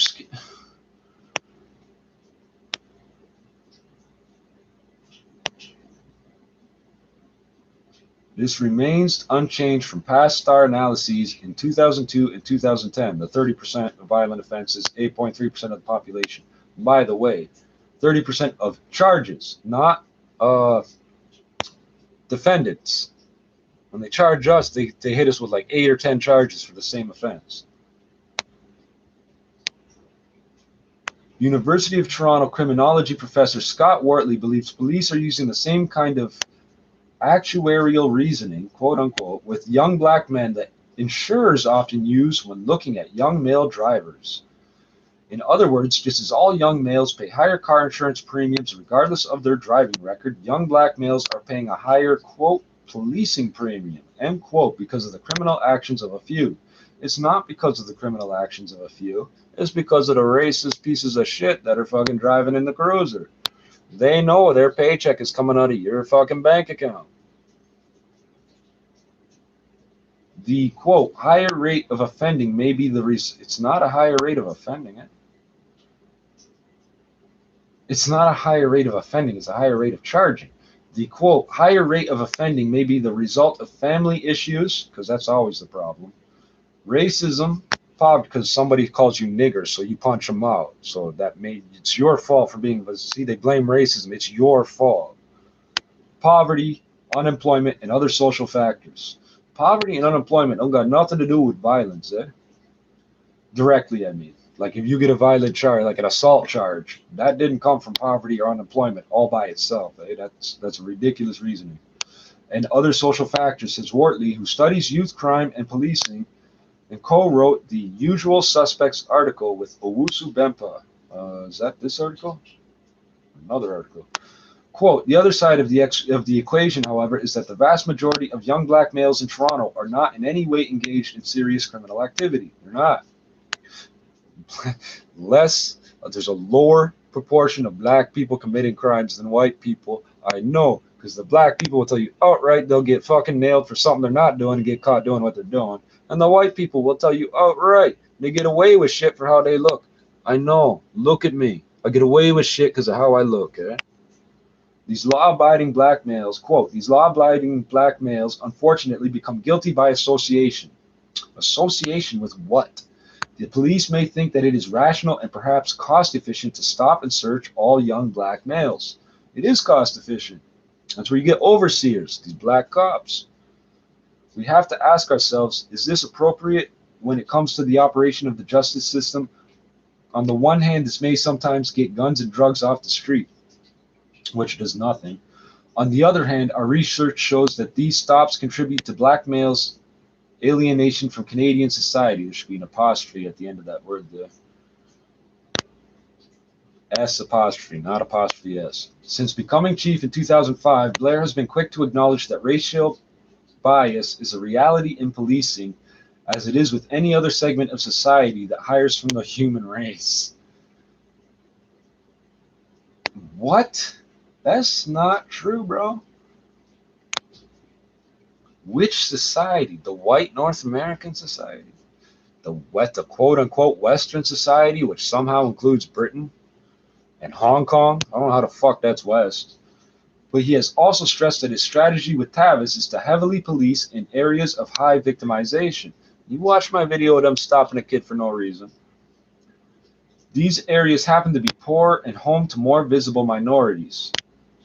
The most important statistic so far, Blair says, nearing the end of the interview, I think that all of those young people are safer today than they were 5 years ago. What? And I think it's far more likely that young people can be successful and live in their neighborhoods without being fearful. It's funny because the police are killing us at crazy, insane numbers. Eric Boateng. They don't have to pull the trigger to kill you. They killed Eric Boateng. They fucking kept calling him an informant, saying that he's going to testify against all these people that he's never fucking met before. The moron went down to the Don jail for some reason. And they blasted him in Chinatown. Cops and wouldn't be surprised if it was crooked cops that did the actual shooting. Probably wasn't. Could have been. Remember, all those conversations, he got called down to the Don, which means those conversations on the phone at the Don are recorded, so the police already know what's going on, what day he's coming, all that shit.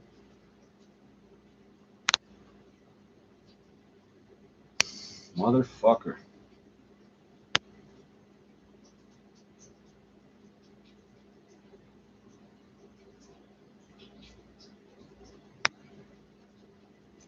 And I think it's far more likely that young people can be successful and live in their neighborhoods without being fearful.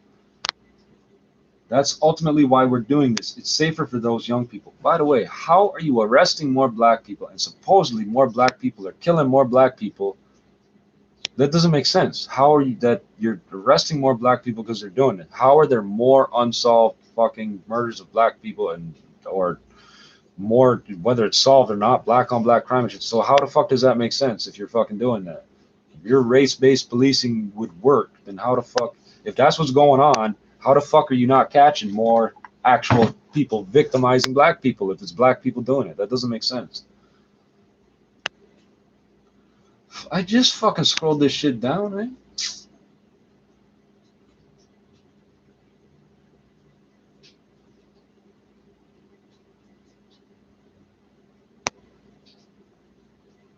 That's ultimately why we're doing this. It's safer for those young people. I didn't ask you to make me safe, motherfucker. I've been telling you for fucking... let me think for a second. How the fuck old am I? About 30 years or more. I don't need to fucking talk to you. I don't need your fucking help. Police are certainly aware of the negative perceptions, because it's a perception. If you call the cops out on doing something bad, you have a negative perception. This is like positive mental health that we keep hearing about from the government for your kids in school. They have consulted youth over how to improve interactions they have with young people and have tailored the TAVIS program to do maintenance and follow-up programs in areas they target. I don't understand what that means. You tailored them to do maintenance and follow-up programs that don't exist in areas they target. Maintenance is fixing a fucking boiler. Follow-up is fucking calling somebody a week after you put in a new roof and it rains to see if it leaks. That's what maintenance and follow-up is. But youth worker Jaya Balance says there is much more work to be done in at-risk areas, and it is all about the approach. Quote, there are bad apples in every area. Not really. But this whole community is getting targeted, he says. That's why you have people who are innocent having those feelings toward police. There's a lot of good cops. Based on what, buddy? But there definitely needs to be a change in their interactions with the youth. The good cops don't have interactions with youth. Why would you have interactions with youth? Your job is to investigate crime. You have TAVIS targeting communities like this. What's with all these dots? That means you cut words up. You have TAVIS ... targeting communities like Jane and Finch, Rexdale, or Malvern ... Jaya Balin continues. You don't need 5 cop cars for 2 individuals. You're intimidating the youth and the adults.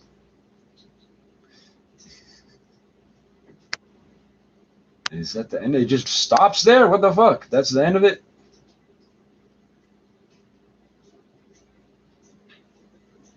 Data analysis by Andrew Bailey, Heidi Ng, and Jim Rankin. Forgive me, I don't know. I know Nguyen and Go. I don't know NG with no vowel. I don't know how to pronounce that. I should. I got the Cantonese book right here.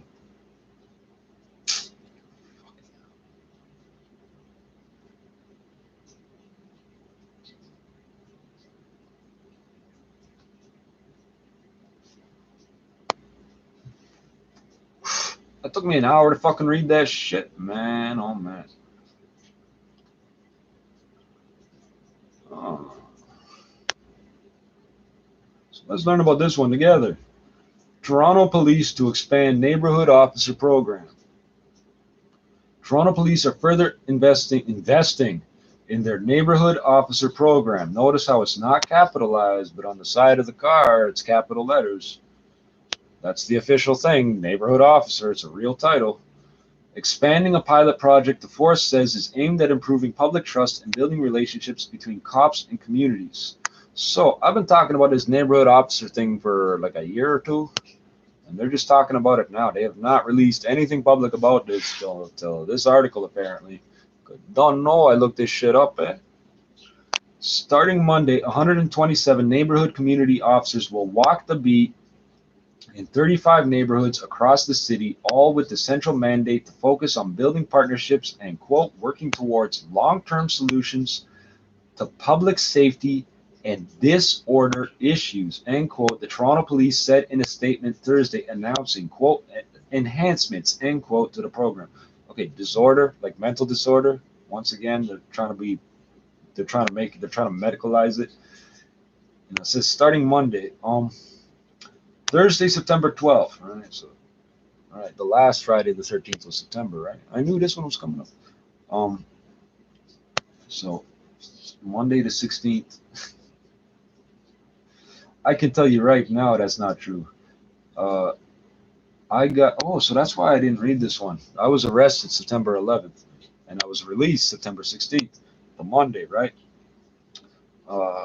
I have not seen one beat cop anywhere in the city at all in fucking decades. Ever. They used to walk up and down Yonge Street, I think. That was about it.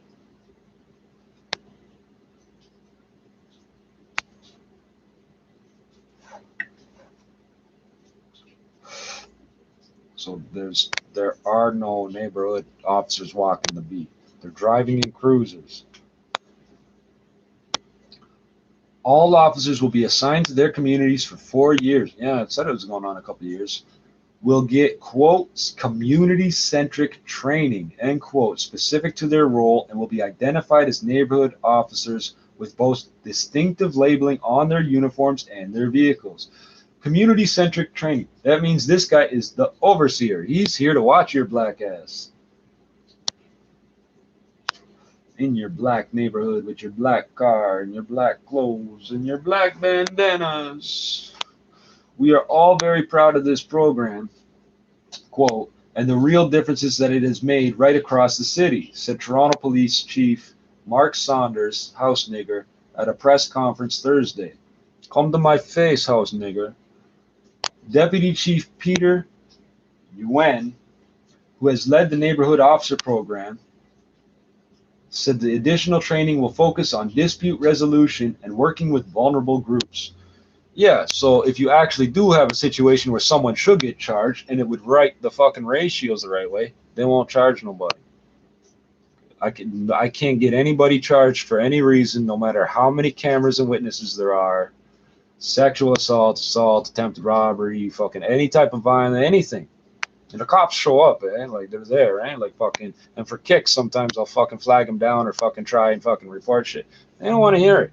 Fucking drunk driver hit you with a car, hit and run. That's your fucking problem. Not even joking.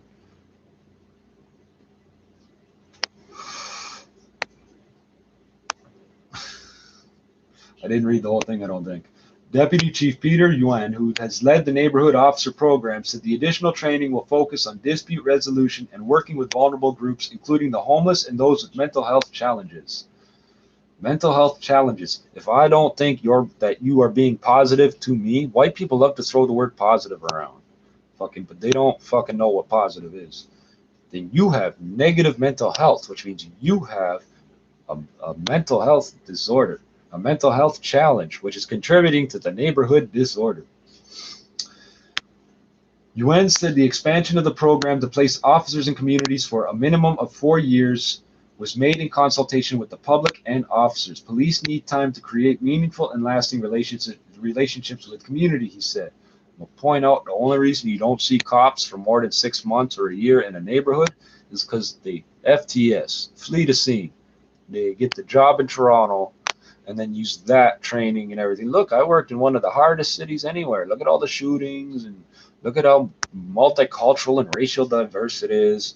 And look at it, the auto theft capital of North America, the bike theft capital of North America, busiest highway in North America, busiest streetcar in North America, blah, blah, blah, blah, blah. They take those words on their resume and go to a different fucking country. They go to the Caribbean, they go to the US, they go all over the fucking place. So this idea that they're just not being assigned to the neighborhood long enough is bullshit. Okay, half these fucking guys that say they're going to be here for 4 years ain't going to be here for 4 years, so no matter what they say. Meaningful and lasting relationships with community. I'm going to point something out. The people from the community already have meaningful and lasting relationships with the community. You live in fucking Barrie, so fuck up. If you want to fuck cops' daughters, go to Barrie. I hear things. I don't do them. Quote, we often talk about, because by the way, they're here. They're not they're not at home. They're down here. And you know when they're down here. Quote, we often talk about police officers being transient. Really? We talk about that? Really? I've never heard that. They just don't stay in the neighborhood long enough to build trust, and trust is very important, he said. Once again, that's that same line crackheads use. Oh, well, you don't know me, and I never did anything to you, so you should trust me. That's the way white people negotiate. Trust is very important. Yeah, because my trust is your currency, right? Get the fuck out of here. The Neighborhood Officer Program, nope, is being studied by researchers at Humber College's Faculty of Community and Social Services. It should be studied by the U of T Criminology Department. Fucking assholes. And a report outlining findings is expected next year.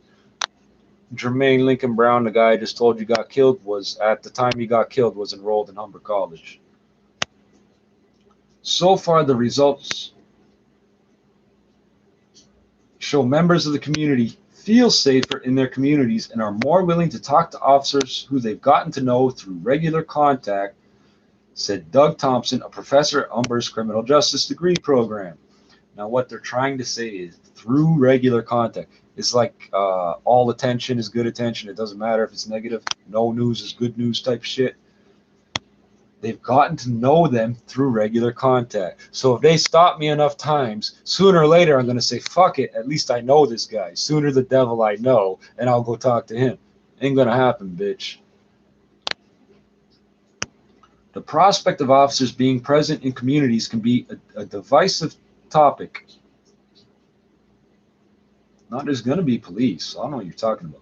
With some expressing Micmac police warrior society, bitch, there's going to be police. With some expressing concern, the increased policing can amount to surveillance. Yeah, when they sit there taking videos and shit. I've seen them do that. I've seen them sit and videotape with a camcorder back in days. With a camera before these came out. Back in days. Asked if he was concerned he hadn't tapped into segments of neighborhoods where residents have problems with the police presence, Thompson said he was. Why can't you just quote your question and answer and save those words? Quote, research is always a constant process of we need more information, Thompson said, adding that his team has emphasized to community groups they have surveyed that their feedback on the program is completely anonymous and their work is independent from police.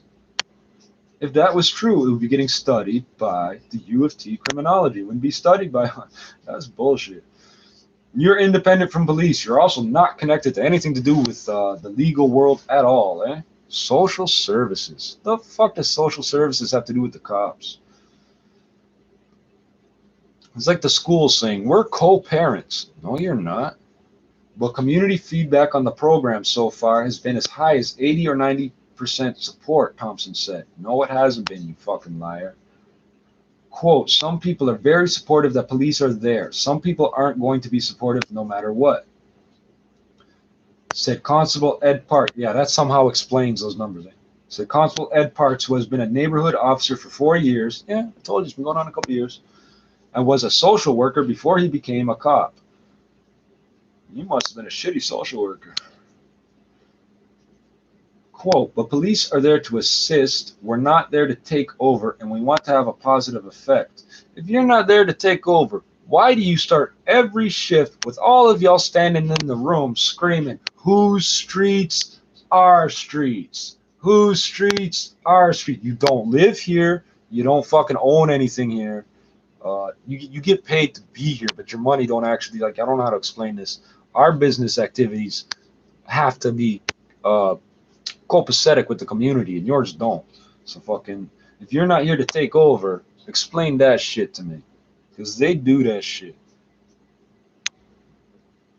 You want to have a positive effect, so you'll change your negative mental health and your negative perception into a positive one. Which brings us back to, some people will never support it. That's the justification for why the numbers aren't right. Surya Ibrahim, coordinator for the Regent Park Learning Center, said historically there has been a tense relationship between residents and the police, but she sees the local officers, quote, trying hard to rebuild trust, end quote. They're not the same cops, so how are they rebuilding trust? They are present for community events where we don't want them. They tutor kids, they bring snacks, she said. They're taking pictures of your kid at these events. Okay, they're not publishing, fine. Why the fuck are they documenting? Quote, that is where you can change the perception of the neighborhood officers. It takes time, but right now they are amazing, end quote.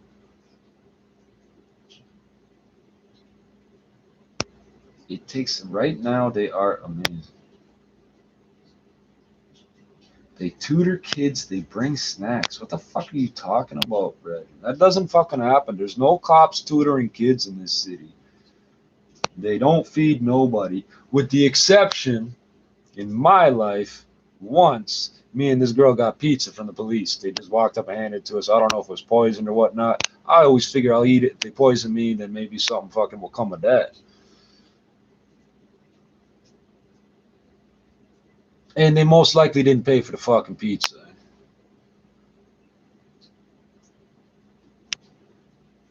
Oh, and one time, I think there was 3 of us standing at Yonge and Gerrard next to the Remingtons, motherfucker. And there's a guy leaning against the north side of that doorway, and there's a beer bottle against the south side of the doorway. And the 2 cops walk by. It's like 3 in the fucking morning or some shit. And the one cop goes, here, don't say I never gave you nothing, and puts a 10-cent coin on the top of the bottle. I don't know if he was trying to put it in and it was too big. And the guy in the doorway looks at him funny, and I'm looking at him funny. What the fuck? You just gave us a dime. We're supposed to... How are the 3 of us supposed to split a 10-cent coin? The bottle was worth the 10 cents, and the bottle had some alcohol in it. Your 10-cent coin didn't help as much. Those are the only 2 times they've ever given us anything I can think of. Oh, we're at the top of the hour, or the bottom of the hour almost. I can't believe it took me that long to read that shit. I told you it was a long article. Eligible purchases. Whether you're planning a trip or doing holiday shopping, you'll want a I credit still card got with coffee. Tropical Rewards to save you money. This is a limited time offer, so apply today at caamastercard.com and start earning more every day. Shh. Terms and conditions apply. It's time for the 680 News Business Travelers Forecast, brought to you by Walmart. Walmart's rolling back prices on thousands of items from toys to electronics, including brand names like Keurig, KitchenAid, Hot Wheels, and Barbie. Hurry, the rollback event is on now at Walmart. Now the business travelers forecast. In Ottawa, some light rain, 3 degrees. St. John's, overcast, -1. 680 news time, 9:30. Number 1 for news in Toronto. This is 680 News. Here are Stuart McGinn and Leah Johansson. Good morning. This is Saturday, the 14th of December. Good morning. Here's what's making news this hour. Andrew Scheer steps down, but the Conservative controversy is not over. Sources say that Scheer is now facing an internal audit. New data from Public Health Tories! The Tories! Take that, motherfucker! The report detailing overdose numbers from early this year. It's quintessentially Christmas. The Nutcracker, the storied ballet, back in Toronto for the holidays. It's One Man versus the Media. Coming up, I drop the hammers on Clint Eastwood's new drama, Richard Jewell. The leaks will try to contain Connor McDavid Drop tonight. the hammers. The Raptors host the Kyrie Irving on We Nets. could cock hammers, we could drop the This hammer. afternoon, Sports at 45. And coming up in business, a technology giant talks about what it's doing to address gender and racial imbalance. We'll hear from the chief architect of Amazon Web Services. 680 News Time, 9:31. Let's check traffic and weather together on the ones. Good morning, Zach Bodenstein. Stevie Stewart, good morning. This report brought to you by Shoppers Drug Mart. We know why things were slow east on the 401 through Markham Road into Collectors. It's all because of a stalled vehicle. So things are bunching up a little bit through here. You'll want to plan for a bit of extra time through this zone. It doesn't really cause too much of a delay, but certainly will impact the drive with that left lane blocked. If you're headed elsewhere east on the 401, we are seeing delays well before this through Mavis. Things really finally starting to bunch up in this area. Won't help that things are sort of rainy out there, but really icy west of the city. That's certainly our concern in that area. So definitely be careful once you're traveling through here. The rest of the westbound 401 appears to be in pretty good shape. Just a bunch up through Kennedy in the Collectors. Not much else beyond this. Westbound Gardner also getting a bit busy from the DVP over to Cherry through this construction with the lane restrictions here for the long term. Traffic lights are out at the intersection of Don Mills and O'Connor, so expect delays in all areas, in all directions, I should say. And then the intersection of Chaplin and Eglinton, that's completely closed for crosstown LRT work. Got PC Optimum points. Now's the time to redeem them. It's the bonus redemption event at Shoppers Drug Mart. Get more for your points now until December 16th. With the forecast, here's Denise Andriachi. Oh yeah, a messy mix of everything on the radar right now. We'll see a transition more widespread from rain to snow, but right now it's just a little bit of everything showing up. So it's really tricky to navigate on the roads, and with these winds gusting out of the northwest, we're going to start to see some of these roads freeze over as well. So just take it easy today. It's a very active day. Pretty much the entire day is going to be either rain or rain-snow mix or just some snow, 1 to 3 centimeters. Saturday night, chance of flurries lows near -2. It's 2 degrees right now with rain at Pearson. The guaranteed high is 3.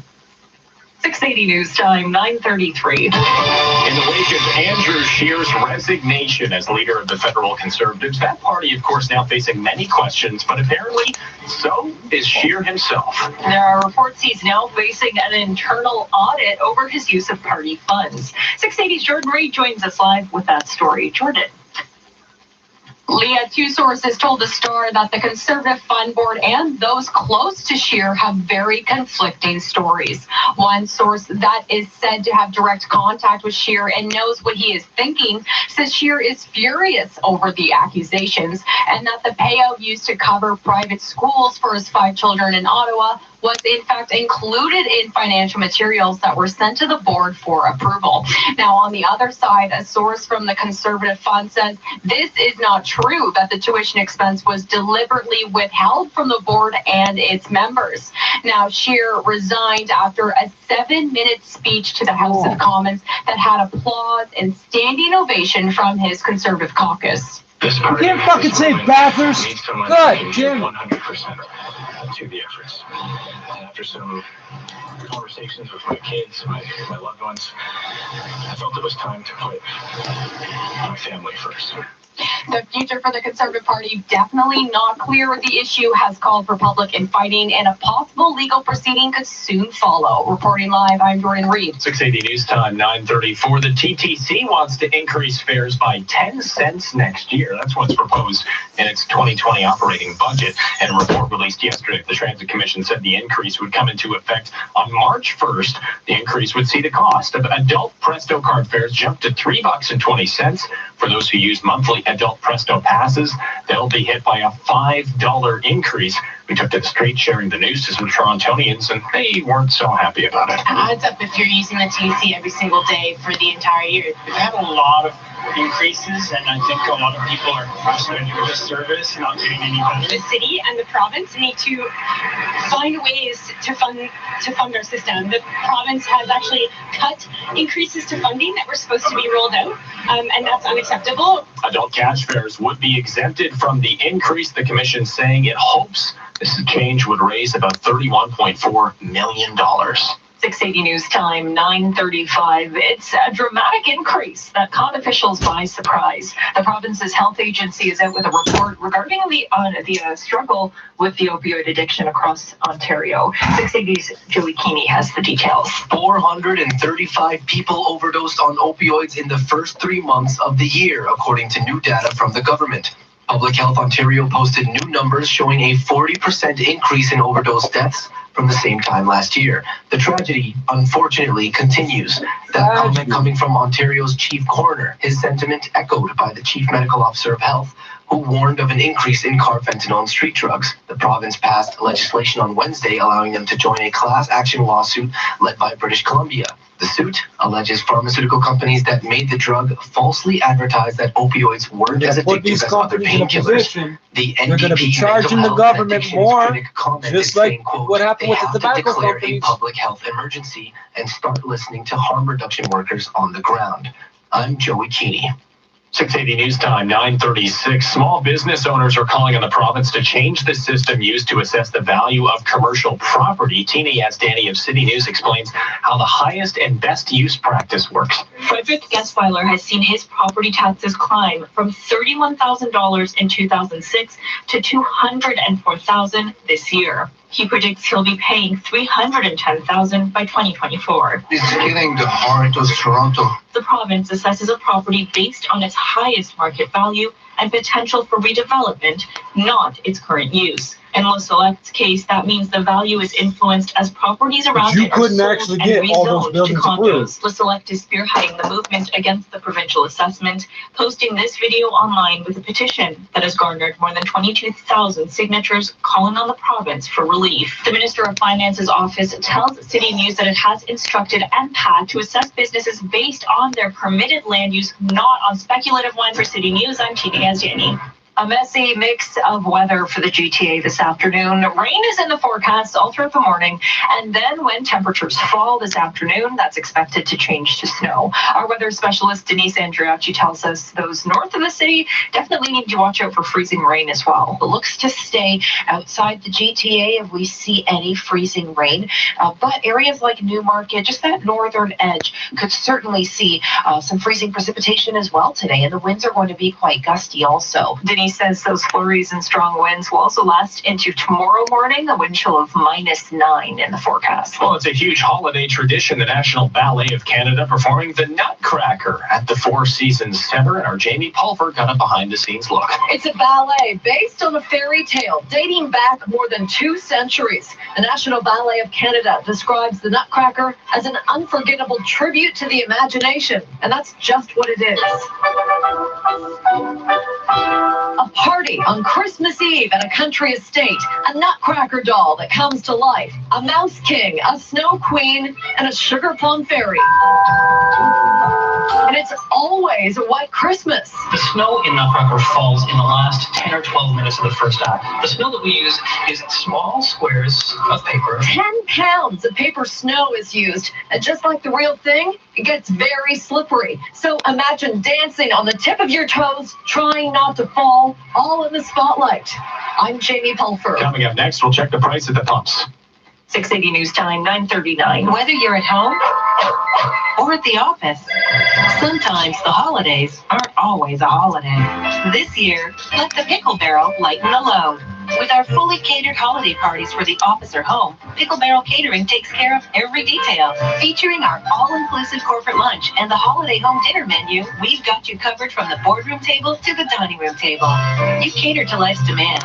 So this holiday season, let the Pickle Barrel cater to yours. Now the 680 News gas price update. Enpro predicts the price will rise a penny at midnight up to $1.16.9 a liter at most GTA stations. This is 680 News. When you need to know, now. 680news.com. Rexall can help with holiday shopping. I haven't even started my holiday shopping. You know, Rexall has great holiday gift sets, and you'll get 20 bonus air miles after spending $15 on them. I checked everyone off my list. I don't even have a list yet. I'll help you out with that.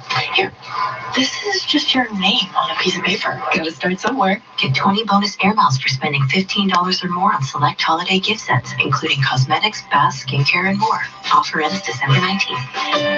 Visit Rexall.ca for details. I've got to buy new equipment for my business. I want to increase my online sales. I wish I could expand my team. I want to see my business move forward.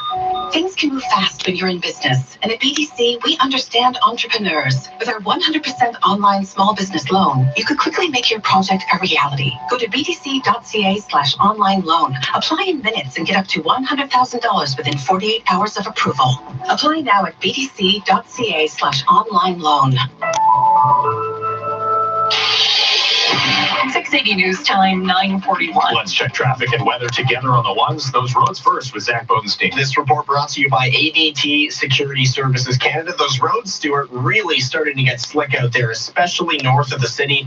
And Newmarket, Aurora, certainly getting the effects of this. Anywhere out west as well. So Brampton and Mississauga feeling the impacts. And it's slowing things down on the East 401 right now. It's a pretty typical slow spot through Mavis, but getting a lot busier earlier than normal because of these conditions. Things slow down as well, at least on the 401. Around the 400, around Weston in the Express. Also seeing delays on the westbound 401 as you make your way anywhere from McCowan to west of Kennedy in the Collectors. Delays as you make your way from Yonge to west of it in the Express. If you're trying to get towards downtown, we are finding a slow drive on the southbound DVP, just around south of Lawrence, and then on the West Gardiner from the DVP to about Cherry. Not much else going on through here, so the QEW appears to be in good shape for the moment, but again, road conditions certainly slick west and north of the city. Things to watch out for through here. Off of our major routes, we do have all issues cleared at Lawrence and the Allen, Don Mills and O'Connor, though flashing traffic lights in this area, so all directions flow through here in the intersection of Chaplin and Eglinton completely shut down. That's for construction. Are you busy shopping or visiting family with ADT Smart Secure? Automate your lights or watch your front door right now. Get savings on all plans. Visit ADT.ca. With the forecast, Denise Andriachi.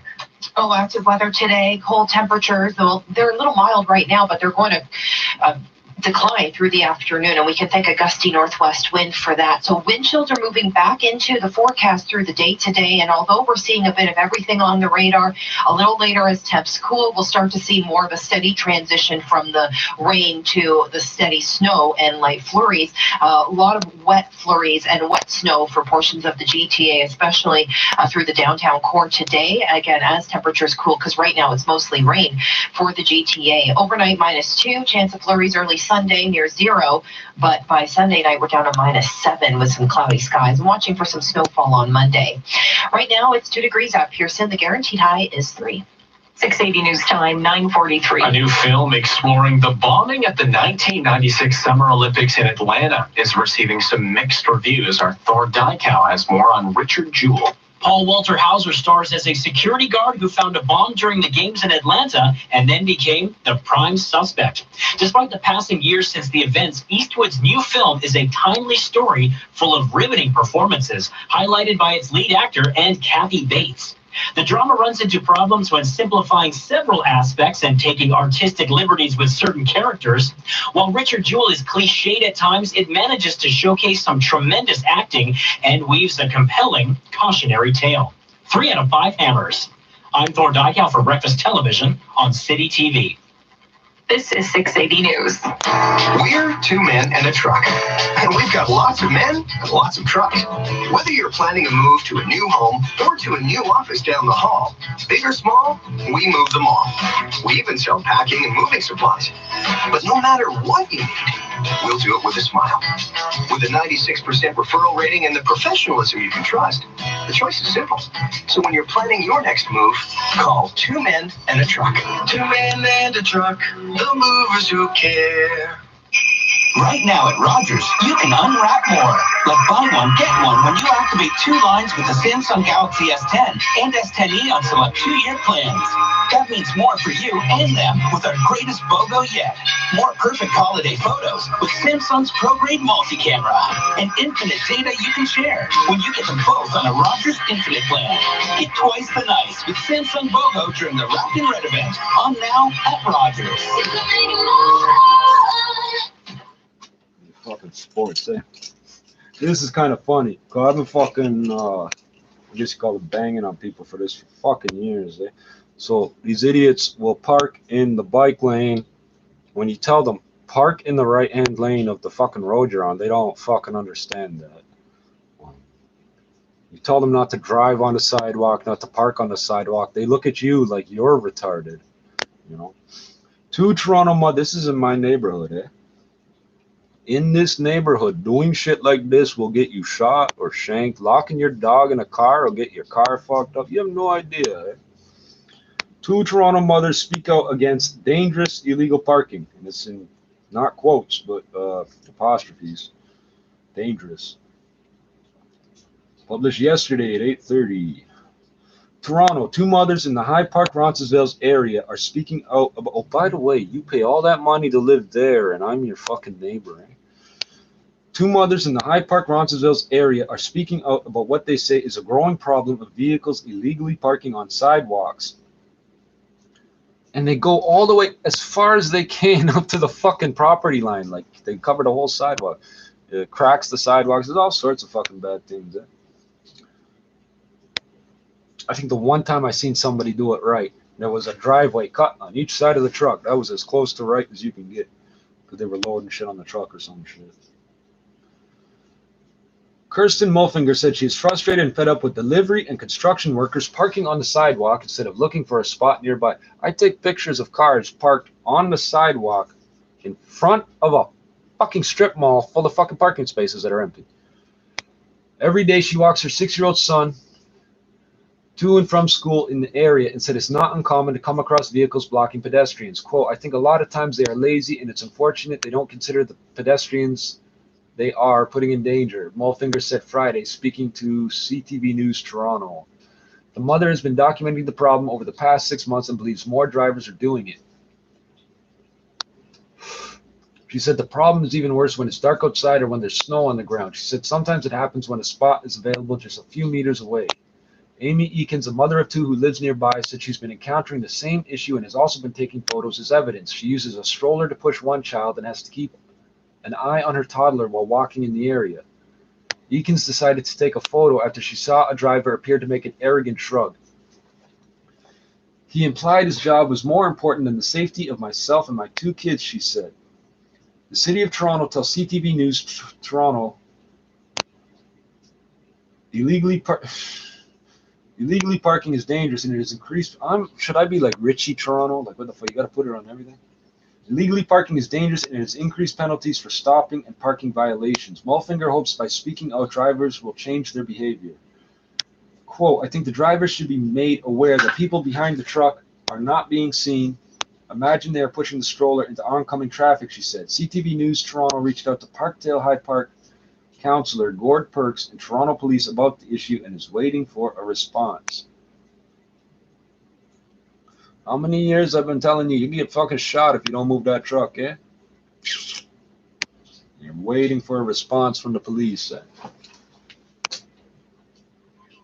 With purpose, give kids who otherwise might not have the opportunity at school or at home a chance to play around with the latest in technology and maybe, just maybe, spark their interest in computer science. It's really fun. That's music to tech companies' ears. By 2021, Canada will need an additional 216,000 tech workers. We're on pace to fill only a quarter of those jobs. It's an industry also short on female employees. When you look at those working in STEM jobs, science, technology, engineering, and math, only 23% are women. Another potential issue, coding workshop is an extracurricular activity, not a formal course. The current plan is to only roll it out in high school business courses. I'm Adrian Gobriel for City News.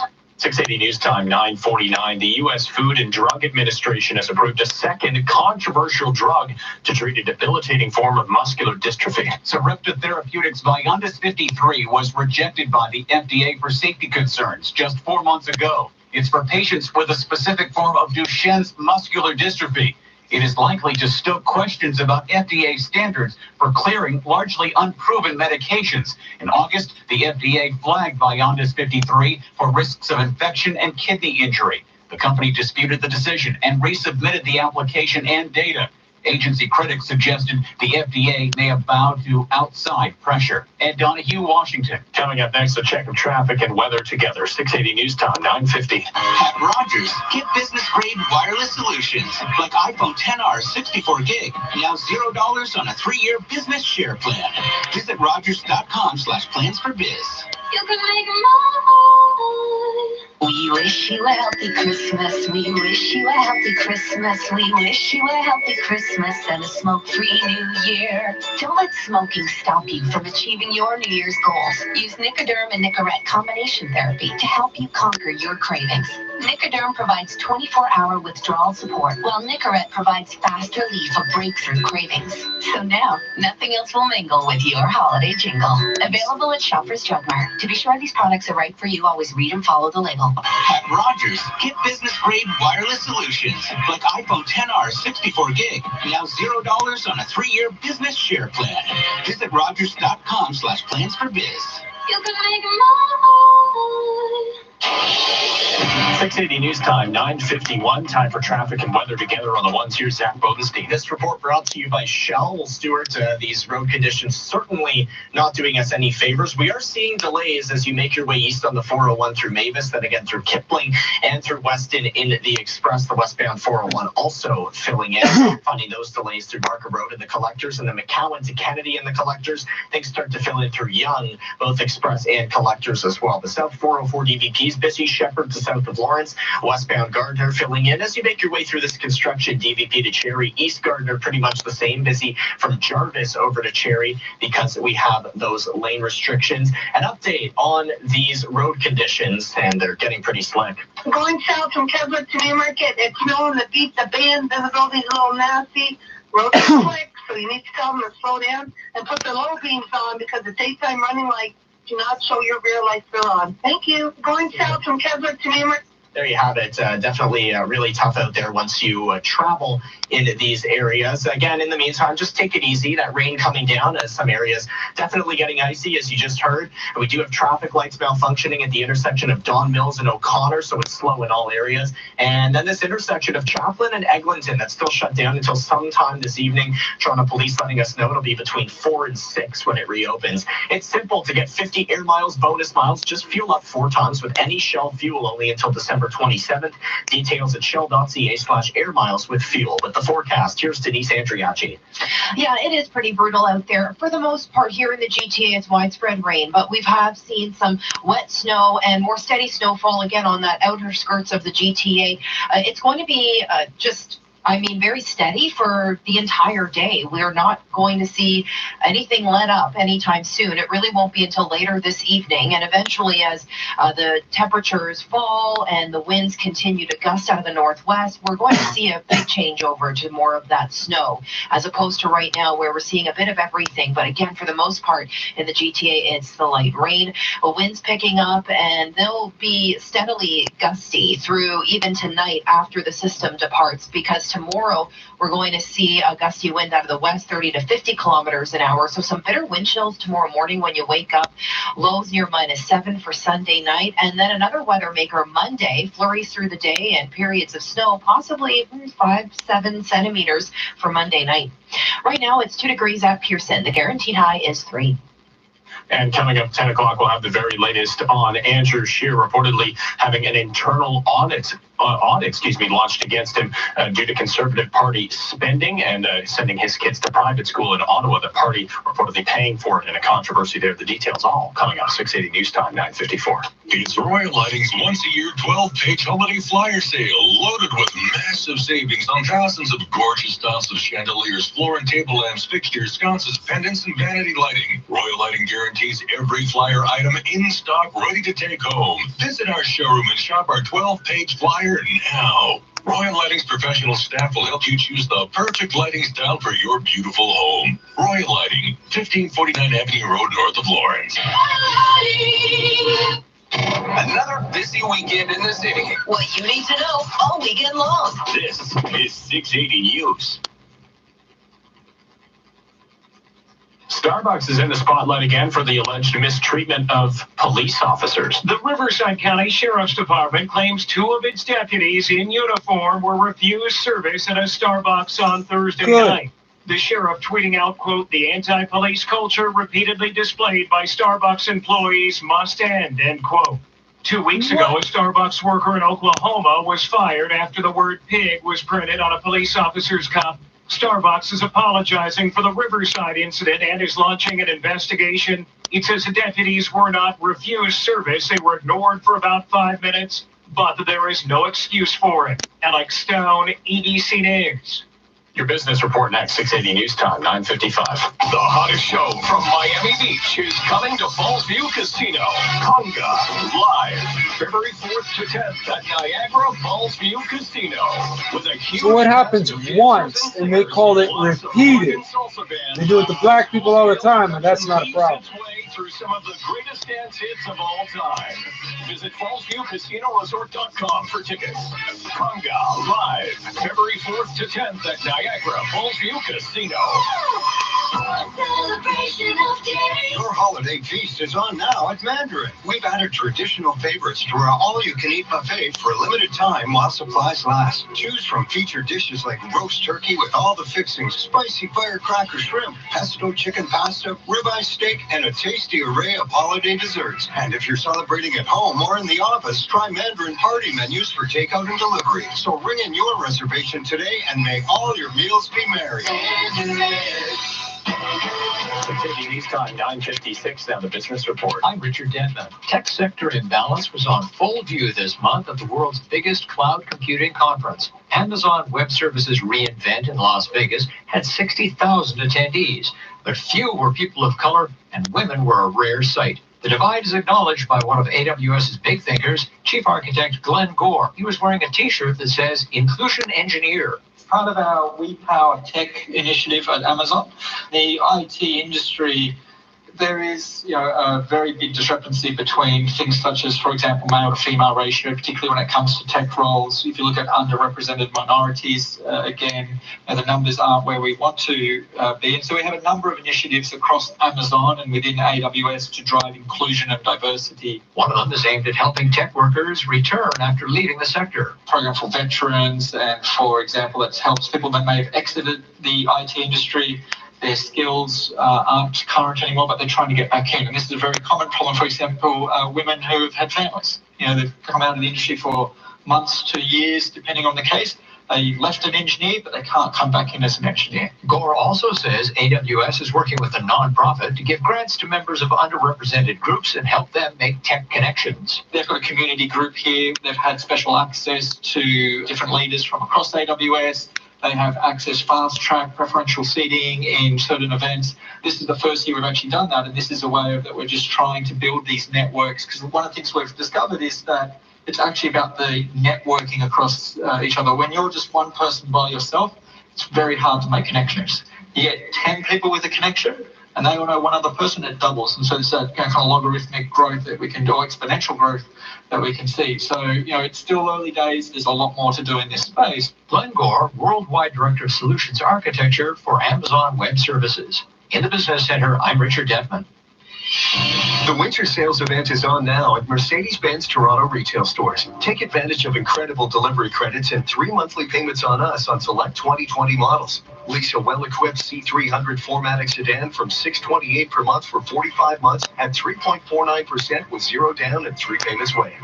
Whether it's the athletic C-Class The only sedan, important thing out of this article that I didn't know about till just now, on January 1st, 2020, travel medical insurance will no longer be covered by OHIP. I didn't know that. Well, I know it now. Want to give your beauty I salon never got to a take makeover? advantage of that, man. ThinkingCapital.ca/radio. Does your auto shop need a boost? ThinkingCapital.ca/radio. Whatever small business you run, they can help. Apply for I a only small have business 13 loan windows today at open. Lord, we'll get through this. ThinkingCapital.ca/radio. You could receive up to $300,000 in as little as 24 hours. ThinkingCapital.ca/radio. It's just that easy. Now, 680 News regional weather conditions for Shoppers Drug Mart. Got PC Optimum points? Now's the time to redeem them. It's the bonus redemption event at Shoppers Drug Mart. Get more for your points now until December 16th. Checking those regional conditions in Richmond Hill, a mix of rain and snow and 1 degree. Rain in Brampton and 2. Downtown Toronto right now, 3 degrees. That rain continues. 680 News Time, 10 o'clock. Number 1 for breaking news, traffic, and weather. This is 680 News, Toronto. Here are Stuart McGinn and Leah Johansson. Good morning. It's Saturday, December 14th. Here's what's making news this hour. Sources say outgoing Conservative leader Andrew Scheer is facing an internal audit just a day after he resigned. You could soon be paying more to take public transit. The TTC is proposing a fare increase right across the board. A new report from Public Health Ontario shows just how bad the opioid problem has become. Many calling on the province to declare it an emergency. Things are getting positively painful at the box office. Coming up, I review Anthony Hopkins and Jonathan Pryce in The Two Popes. The Leafs and Oilers have a Saturday night showdown in Edmonton. The Raptors are at home facing the Nets, and the Toronto Rock are on the road. Sports at 15. And coming up in business, pay raises of 3% or more are forecast for a significant share of Canadian companies in 2020. We'll get the results of a Hayes Canada survey. 680 News Time, 10:01. Time for traffic and weather together on the ones. And with a look at your drive, here's Zach Bodenstein. Thanks, Leah. Good morning. This report brought to you by FluZone.ca. Getting super busy out there. These road conditions certainly not helping. Lots of rain, especially closer to Toronto. And the further away you get, whether it's north or west, we are starting to see some icy conditions. So we've been telling you about those conditions in Mississauga and Brampton. Orangeville's affected, same with Caledon, anywhere north as well. So Newmarket and Aurora getting it the worst, even King City. So we are starting to see it come closer to the GTA, creeping closer. But again, delays starting to certainly creep into our major routes. We have eastbound 401 busy through Mavis, then again through Kipling and Weston in the Express. West 401 filling in through Markham collectors, McAllen to Kennedy collectors, South 404 DVP, that's a slow drive, Major Mackenzie to Highway 7, and then from Shepherd to about south of Lawrence. Once you're west on the Gardiner, just a bit of a delay as you make your way through this construction area. Again, lanes are reduced for road work, so it's slow from the DVP to about Cherry at this point. QEW is moving well. Eastbound, again, still looking pretty good at this time. And if you're traveling on the Gardiner, not much to report. The intersection of Don Mills and O'Connor, flashing traffic lights, so very slow in all directions, and a complete shutdown of this intersection, Chaplin and Eglinton. That's for some construction. 65 and over, it's not too late to get the flu shot. The high-dose flu vaccine is now covered in Ontario, available in doctors' clinics, or visit fluzone.ca. With the forecast, here's Denise Andriachi. Yeah, wintry mess out there, and we're starting, as you heard in traffic, we're seeing more of that rain change over to snow, especially north end of the GTA, west along that 401 if you're heading past Milton towards Guelph, Kitchener-Waterloo, seeing more of that snow and mixed precipitation. It's all day long. It's going to be active, unsettled, gusty, strong winds. Temperatures will continue to cool. You need to just be prepared today. Winter driving conditions the entire day. Now, overnight tonight, a slight chance of flurries, but it looks like most of the activity will wrap up this evening. Rain still at Pearson, 2 degrees. The guaranteed high is 3. 680 News Time, 10:03.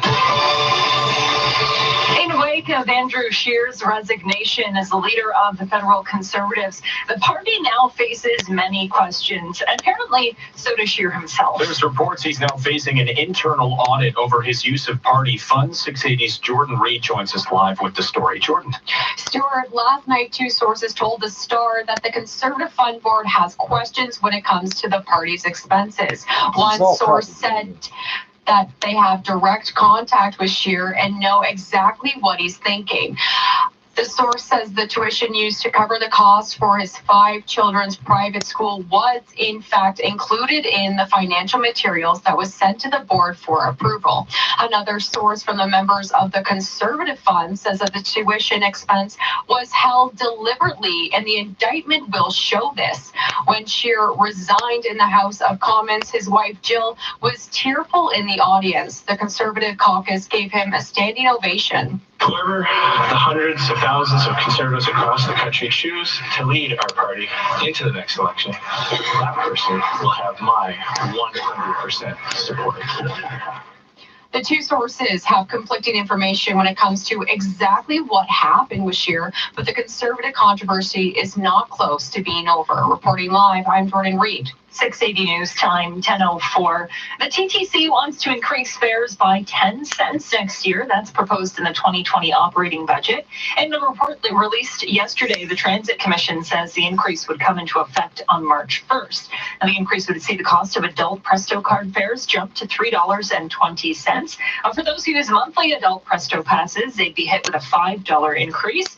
And we took to the streets to share the news. Many Torontonians are not happy. Adds up if you're using the TC every single day for the entire year. We've had a lot of increases, and I think a lot of people are frustrated with the service, not getting any better. The city and the province need to find ways to fund our system. The province has actually cut increases to funding that were supposed to be rolled out, and that's unacceptable. Adult cash fares would be exempted from the increase. The commission says it hopes that the change would raise about $31.4 million.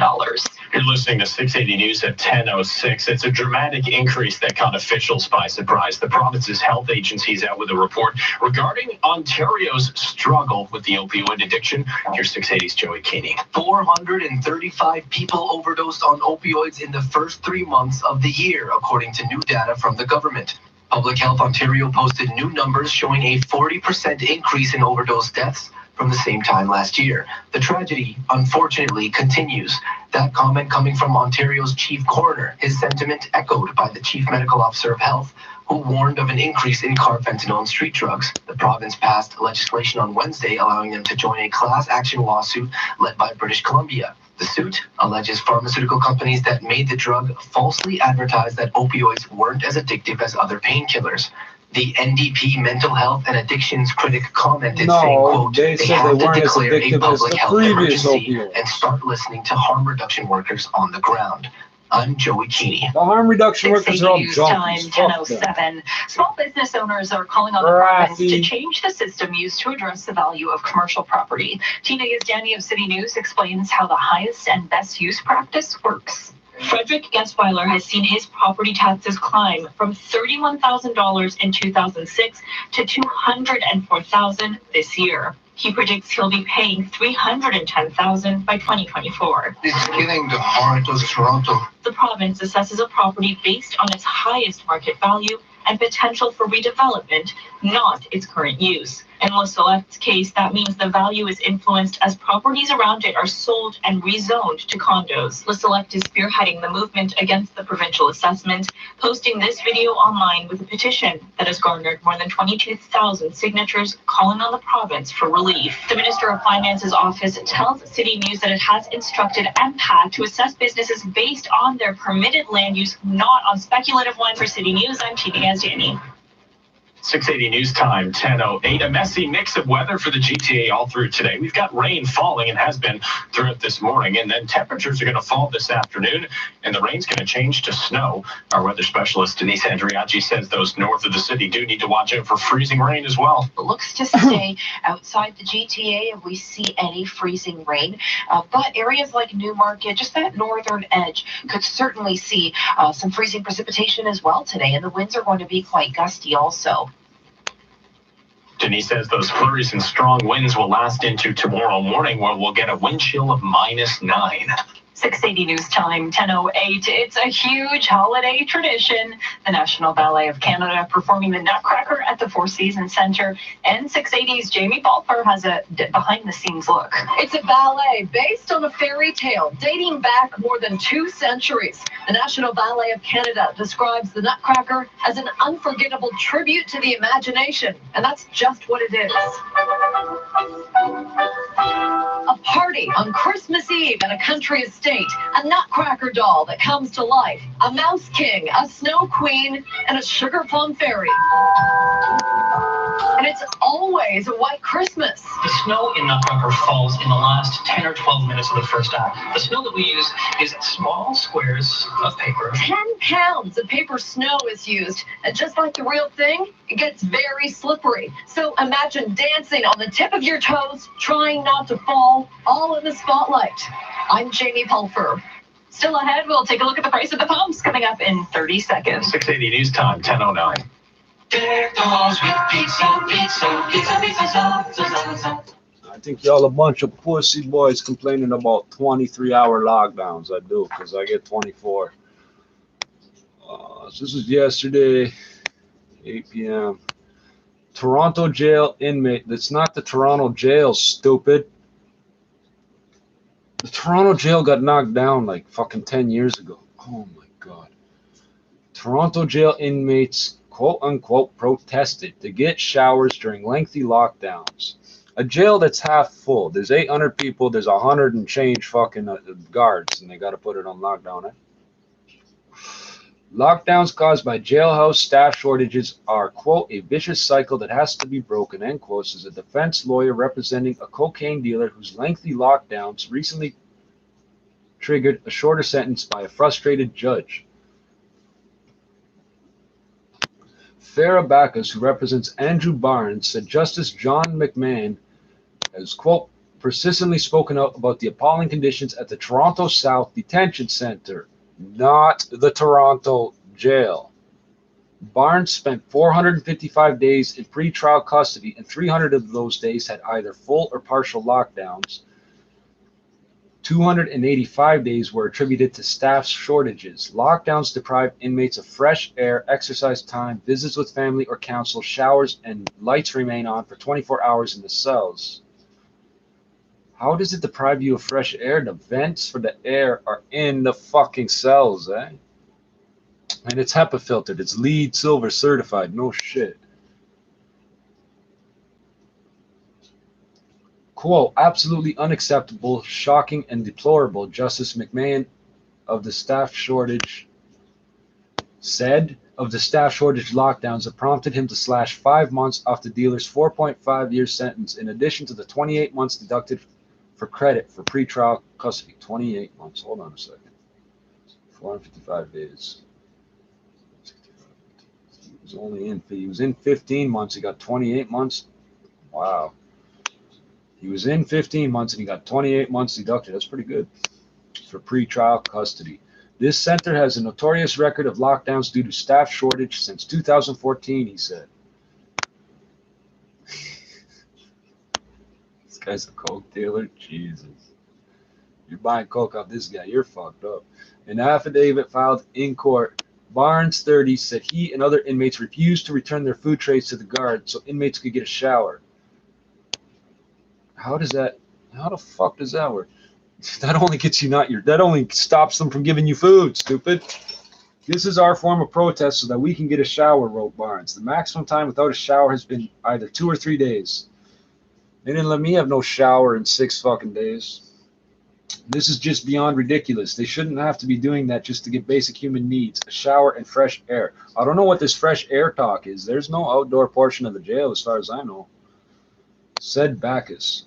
This is not a federal fucking penitentiary. This is for pretrial custody and shit. Most of the huge proportion of the people have not been convicted of anything.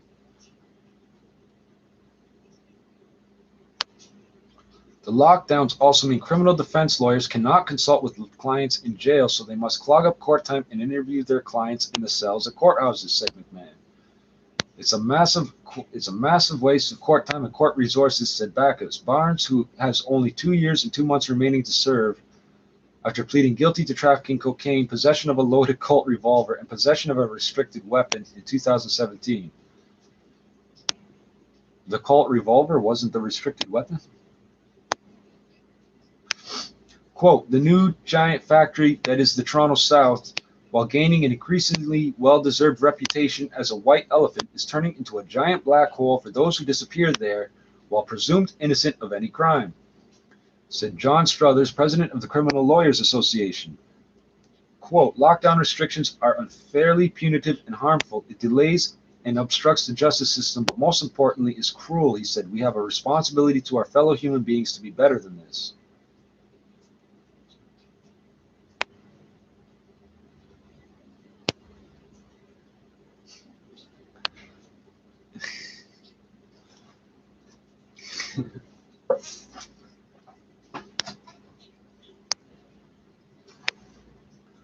Justice for victims of disgraced Hamilton cop.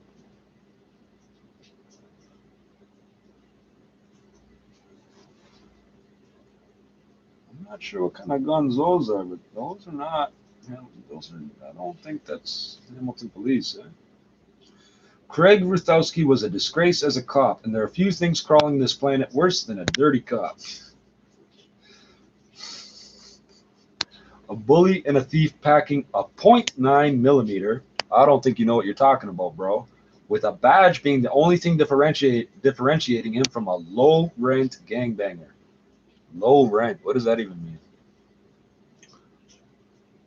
You rent gangbangers? I don't understand. The former Hamilton police detective is now doing a long stretch in the slammer for a mountain of offenses, including taking $20,000 a month from dope dealers.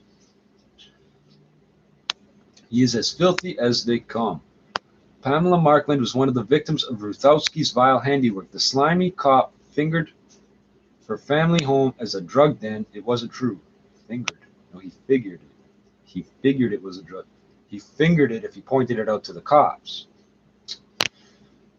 Moron. It was likely for no other reason than the family is black. Patsies of convenience. On December 13, 2011, cops crashed down the door of the Roxborough Avenue home at 5 a.m., dressed in black, armed with semi-automatic rifles and tossing flash grenades. I've never heard of a revolver rifle. I'm sure they might have existed, but they're pretty much all semi-automatic, eh? The other option is bolt action, like the single action bolt action. Like that word semi-automatic does not magically mean bad, eh? Inside, a mom and her 5 sleeping children. Markland and her family have finally settled a lawsuit with the Hamilton and Toronto Police Services, announced 8 years to the day of the infamous raid. Quote, I can still hear the sounds like elephants, a stampede. I thought this couldn't be for me, she told reporters Friday. Quote, seeing the door blown off, everything happened so fast, something dropped at my foot, there was smoke and coughing, I could hear my kids screaming. It was just a total nightmare, a total nightmare.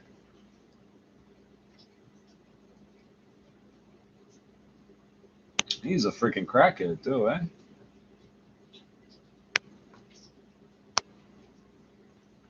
Save that image. I got pictures of all you motherfuckers. Lawyer Davin Charney has represented the family for 7 years. For the Marklands, the nightmare began when Ruthowski told a Toronto police colleague he had witnessed a suspected drug dealer coming in and out of the family home. That led to a no-knock warrant to raid the home. Quote, after years of litigation and an extensive review of all the police records, it's safe to say that no police officer ever observed any suspect enter the Markland family home, Charney said. I've had them come running in my house, pretending they were chasing somebody, run out to the back, realize they can't get out the back, go, oh, sorry, and leave. That stuff is, what the fuck are you doing? Oh, they don't like that. Because somebody ran in a different door on the same block, and they just, oh, we'll go in this house because we can. Get the fuck out of here, bitch. Patron Queen, motherfucker.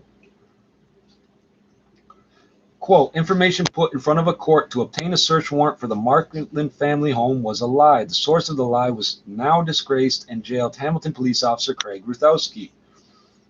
The terms of the settlement remain confidential. Quote, one of the larger messages is that police don't always get it right, the lawyer said. They usually don't. The lawyer said, if you go from what they suspect to people actually serving time, it's got to be less than 10%, maybe 5%, maybe 1%. The lawyer said, adding the Markland family is also owed an apology from Hamilton and Toronto Police Services. Quote, Hamilton Police Service, despite having a criminal in their midst, litigated this case for 7 years, Charney said. They fought this case bitterly. Toronto cops dropped the ball on performing due diligence on Ruthowski's claims. Toronto cops. Let's Hamilton, whatever. Quote, fortunately, the person we think is the main source of the misconduct is in jail. In that sense, justice has already been done, Charney said. But Pamela Markland and her children will not recover anytime soon. Quote, sometimes when I'm in my house, I'll hear heavy banging on the door, and I'm like, oh, God, I'm in constant fear of not feeling safe in my home, she said. It's an awful feeling, especially since I'm not a criminal. Markland reluctantly agrees her family was targeted by the rogue cop because they are black. Yeah, living in public housing, they think everyone's the same, she said. We're black, we're poor, we didn't matter to them. And still no apology. Quote, it's unfortunate we haven't got that, Markland said. Nothing can pay for what happened. The pain, the nightmares, the uncertainty, no number can pay for that. All down to dirty cop Craig Ruthowski. Maybe someday he will find some decency and simply tell proud, brave, and determined Pamela Markland, I'm sorry. Well, you don't know that that wasn't part of the deal. And notice how they blame it all on the one dirty cop. It's nobody else's fault. It's just his fault.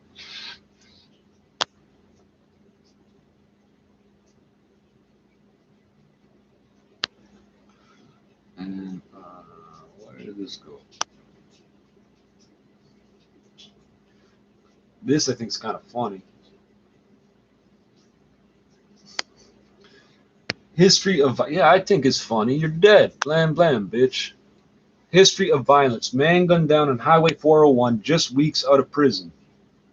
I don't need his picture because he's dead. He's probably dead. I better save that because they have a bad habit of claiming people are dead that aren't dead. You do it all the fucking time, right? Right? Route 81. You know what I mean?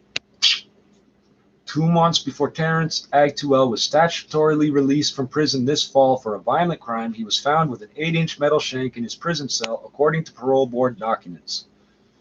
How is that even possible? Ag2L had a violent record, quote, entrenched criminal values, end quote, and was still using drugs while serving his latest prison sentence, his October 2019 decision revealed. So criminals aren't supposed to have any values. And using drugs in jail means it's your COs committing crimes. Eh? It's not the lawyers. It's not the inmates. It's the COs. Everybody knows that.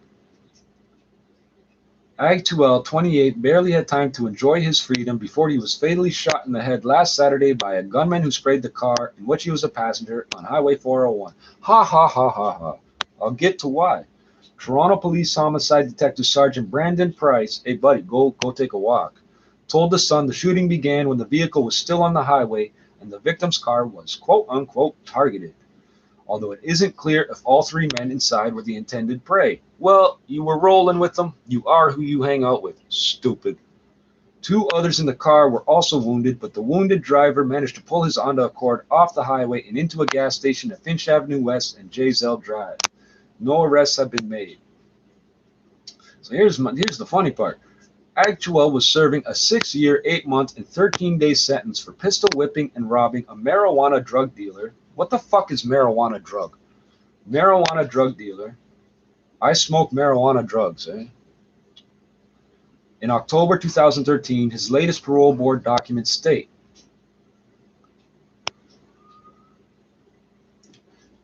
parole board documents, he and an accomplice ambushed the dealer in the back of his Don Mills apartment building and stole his pot. And you're missing a period there. Ag2L broke the victim's jaw in plain view of 2 undercover cops who were conducting an unrelated investigation. The cops chased and tackled him. That's funny. That's funny. That's the second part of the funny, is that 2 cops were there and he did it right in front of them. You want to rob a weed dealer up here? You'll get fucked up, dog. Ag2L, who was under a crack dealer, is less likely to hurt you than a weed dealer, bro. Ag2L, who was under a lifetime weapons ban at the time, tossed the gun into a treed area, the documents say. The recent parole board decision stated Ag2L's latest offense, possessing a shank in prison, quote, demonstrates his ongoing tendency to hold on to violent ideologies, end quote. So, I don't know why I'm reading the rest of this. I got to the funny part, but I might as well. 1523. Ag2L used guns during several crimes, but was not a known gang member.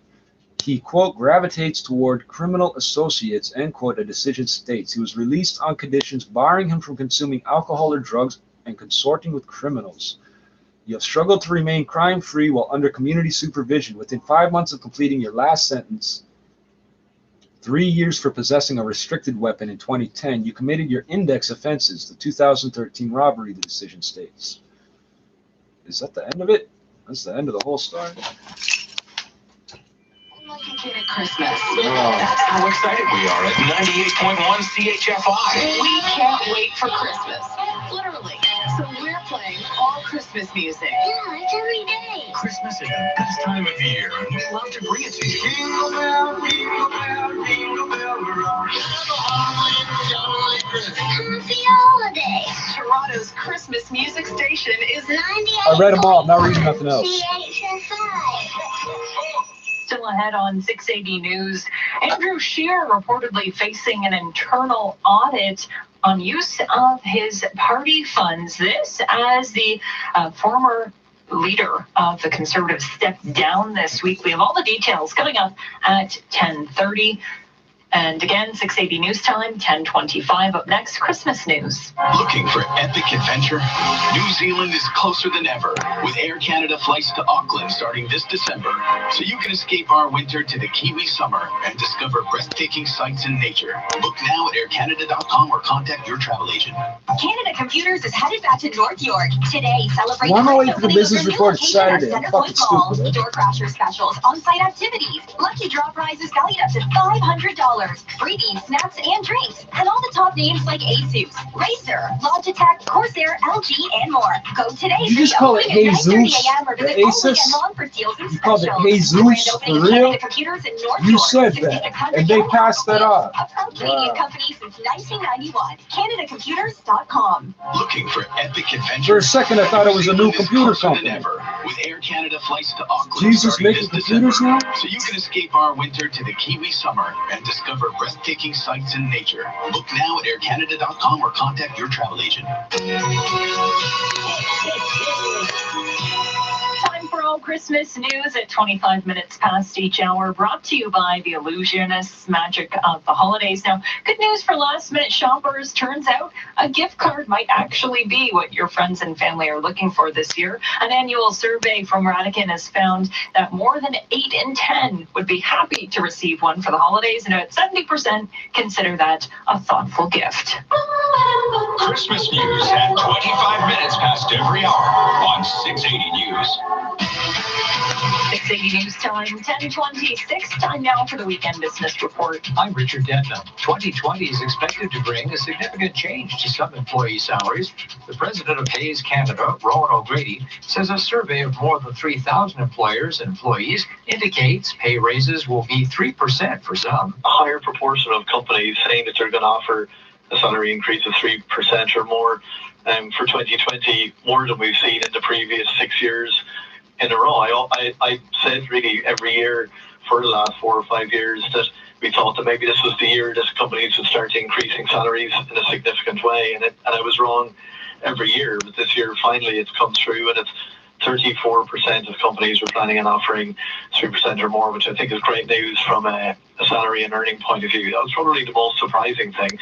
And it was combined with simultaneously a lower proportion of companies saying that they were going to increase permanent headcount. But O'Grady says the staff shortages of recent years will continue. If you feel like your industry is suffering from a skills shortage, and 80% of companies said yes, they are. I actually thought, I wonder who the other 20% is, because I'm not aware of almost any industry that isn't suffering from a skills shortage in some way. We also asked, have you broken your own budget or salary guidelines to attract in hard to find skill sets? And over 60% of hiring managers said that they had actually done that. There is, however, what O'Grady says is almost a two-speed job market. If you're working in the right areas, if you're a highly skilled individual, working in the right industries with the right skill set, you're probably feeling super confident. And if you're in a lower or unskilled role, maybe you're feeling a little bit worried. And it feels like that gap between those two populations is increasing. Hayes Canada President Rowan O'Grady. In the Business Center, I'm Richard Detman. On the 12th day of springtime, this is Spring.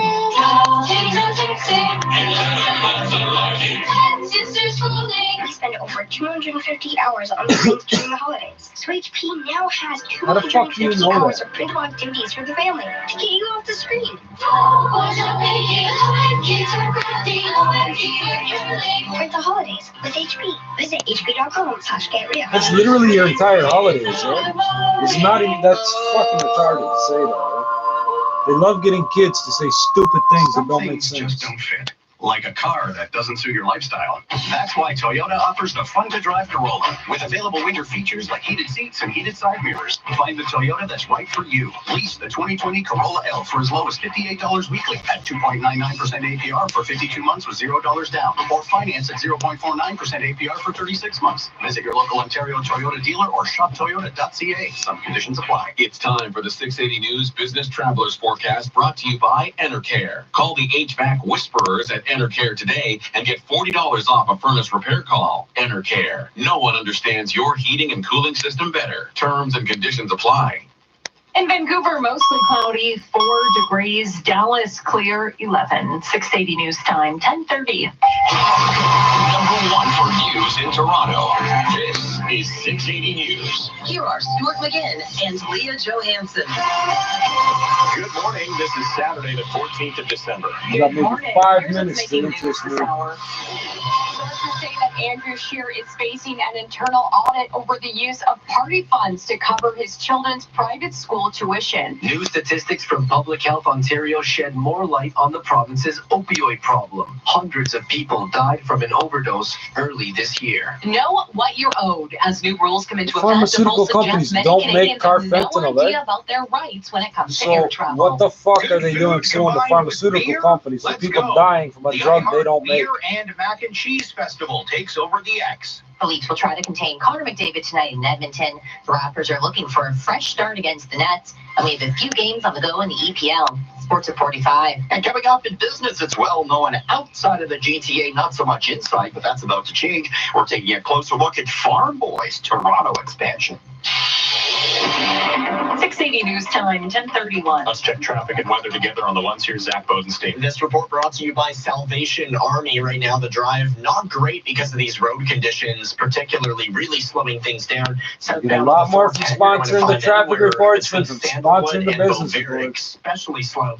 It's all because of these road conditions. It's getting very snowy out here. Anywhere north of the city as well. King Road, Aurora, Newmarket, seeing this, and Barrie as well. Snowfall coming down. Icy conditions in Caledon. The same thing in Orangeville. So really, anywhere you are, you should be taking it easy. Closer to the downtown core, it does look like we're seeing some rain at this point, which is slowing the drive down in certain areas. We have East 401 delays, east of Mississauga Road to Huron, Ontario, Victoria Park to Kennedy collectors. Westbound 401's busy, Markham Road collectors, McCowan to Kennedy collectors. South 404 DVP filling in Shepherd to south of Lawrence, and on the West Gardner, find delays from the DVP to Cherry, and then again from Jameson to Parkside. Eastbound QEW busy, Appleby to Burloak. Through this construction, we have the HOV lane taken out, and then the East QEW filling in from Mississauga Road to Dixie. The intersection of Eglinton and Chaplin shut down for construction. If you're looking for a last-minute gift idea, why not give the gift of hope to your family and friends? Visit salvationarmy.ca/gifts of hope. Together, making the world a difference. Making a world of difference. With the forecast, Denise Andriachi. Unsettled weather, active day today. It's gloomy, it's wintry, it's a little bit of everything. And now at Pearson, we're seeing that mixed precipitation move in. So some more of that wet snow starting to make its way into the entire GTA. This is kind of the moment now where we start to see that transition as the winds are now out of the northwest, and they're going to be gusty up to 40 an hour through the day today. We'll get into about 1 to 3 centimeters. We could see heavier amounts just because we're seeing that changeover to snow a little earlier than expected. So either way, tricky to navigate, and you have to prepare for winter driving conditions the entire day. The system is huge, and it's not going anywhere until later this evening. So adjust your driving, make alternate arrangements, just take your time, give yourself extra time. Overnight, still a chance of flurries. Lows near -2. It's +1 right now at Pearson, and the guaranteed high for today is 3 degrees. 680 News Time, 10:33. Well, Conservative voters want to see who's going to be replacing Andrew Scheer as the leader of the federal party. The outgoing leader is now facing his own set of questions. Reports Scheer is facing an internal audit. 680's Jordan Reed joins us live with an explanation. Jordan. Leah, this comes after the Conservative Party executive director approved the cost to cover Scheer's children's private school tuition. Just last night, a day after the resignation, sources told the Star that there are mixed feelings about the validity of this. One source from the member of the Conservative Fund says the payout to private schools in Ottawa was never disclosed, included, or mentioned, and the information was in fact held from them deliberately. A source who is said to have strong ties to Scheer and knows what he is thinking says this is not the case, and that the use of party funds was included in financial materials and sent to the board for approval. Scheer is apparently furious over these allegations. Now, when Scheer resigned, he gave a 7-minute speech in the House of Commons with his wife Jill watching in the audience. And as our party begins to embark on this exciting opportunity, electing a new leader, my only ask to my fellow Conservatives is this: let's stay united. Scheer was followed by a standing ovation from Conservative caucus, but the controversy continues and could even lead to a legal procedure in the future. Reporting live, I'm Jordan Reed. Canada's finance ministers confirmed he'll be presenting something the Conservatives have been demanding since the fall return of Parliament. Bill Morneau says he'll table his annual fall economic and fiscal update on Monday. It was yesterday that Prime Minister Justin Trudeau delivered mandate letters to each of his cabinet ministers, including Morneau, where he asked to cut taxes and was also keeping fiscal firepower on hand in case the economy goes bad. Fiscal what? 680 News Time, 10:35. Fiscal 10 cents firepower here, and another having 10 money? cents there. The TTC Fiscal is looking to make firepower, right? fare hikes across the board in March of 2020. Erica Natividad of City News has the details. All fares could be going up from $2.20 to $2.30. Monthly Presto users will also be hit a bump of nearly $6. Only adult cash fares would be exempt from the increase. Yes, I know they need more money, but they always seem to be taking it from the passengers. The TTC says it hopes to make improvements by funding 128,000 hours of new service, hiring 121 operators to address more than 24 of the busiest routes in areas where people heavily depend on buses. The city and the province need to find ways to fund our system. The fare increase is just a recommendation for now. We still have to wait and see whether the board will approve it. For City News, I'm Erica Natividad. 680 News Time, 10:36. Ontario's struggle with opioid addiction might be a larger problem than originally thought. Shocking numbers from the government showing the number of deaths is on the rise. The details with 680's Joey Keeney. Public Health Ontario says 435 people died from opioid overdoses in the first 3 months of 2019. The latest government data shows a 40% increase from the same time in 2018. Last year, almost 1,500 people died from opioid-related overdoses in Ontario. Province's chief coroner says we have a serious problem on our hands, and many working to prevent overdoses are calling on the province to act. Earlier in the week, Ontario said they would join the class action lawsuit started by British Columbia, alleging drug makers falsely marketed opioids were less addictive than other drugs. Health Minister Christine Elliott's office put out a statement saying the government is implementing a number of new policies and programs that focus on treatment, harm reduction, and data collection. I'm Joey Keeney. 680 News Time, 10:37. The province is reworking the tax system. This comes after an outcry from small and independent business owners burdened with skyrocketing property taxes. At issue, they say, is something called the highest and best use tax. That system pegs a property's market value based on the potential and not its current value. Brian Kelsey with the Toronto Region Board of Trade says if the province doesn't change the way that it assesses properties, the situation for storefront owners will only get worse. Our worry is if nothing changes, they're going to see that spike up to a much higher number. Now, City Council recently enacted a 10% cap on commercial tax hikes, and the province says that it's instructed the agency responsible for assessments to no longer use speculation when assessing property value. 680 News Time, 10:38. Well, you'll soon have more rights when it comes to air travel with new rules coming into effect tomorrow. Here's 680's Amanda Warbrick with details. Starting Sunday, airlines are required to see parents near their children at no extra cost and compensate flyers for delays and cancellations that are within their control. This is the second phase of rules. Yet a poll from the Canadian Automobile Association finds more than half of people surveyed don't know what they're entitled to. Doing your research, whether that's printing out something on the off of our website, or having a link electronically to make sure that if anything happens, you can go to that counter and say, I'm owed something. And that's Christina Jarbels with CAA. In July, the federal government implemented regulations surrounding delays, communication, and lost luggage. I'm Amanda Warwick. Coming up next on 680 News, we'll check the price at the pumps. 680 News Time, 10:39. Getting you where you need to go faster. The most traffic in Toronto.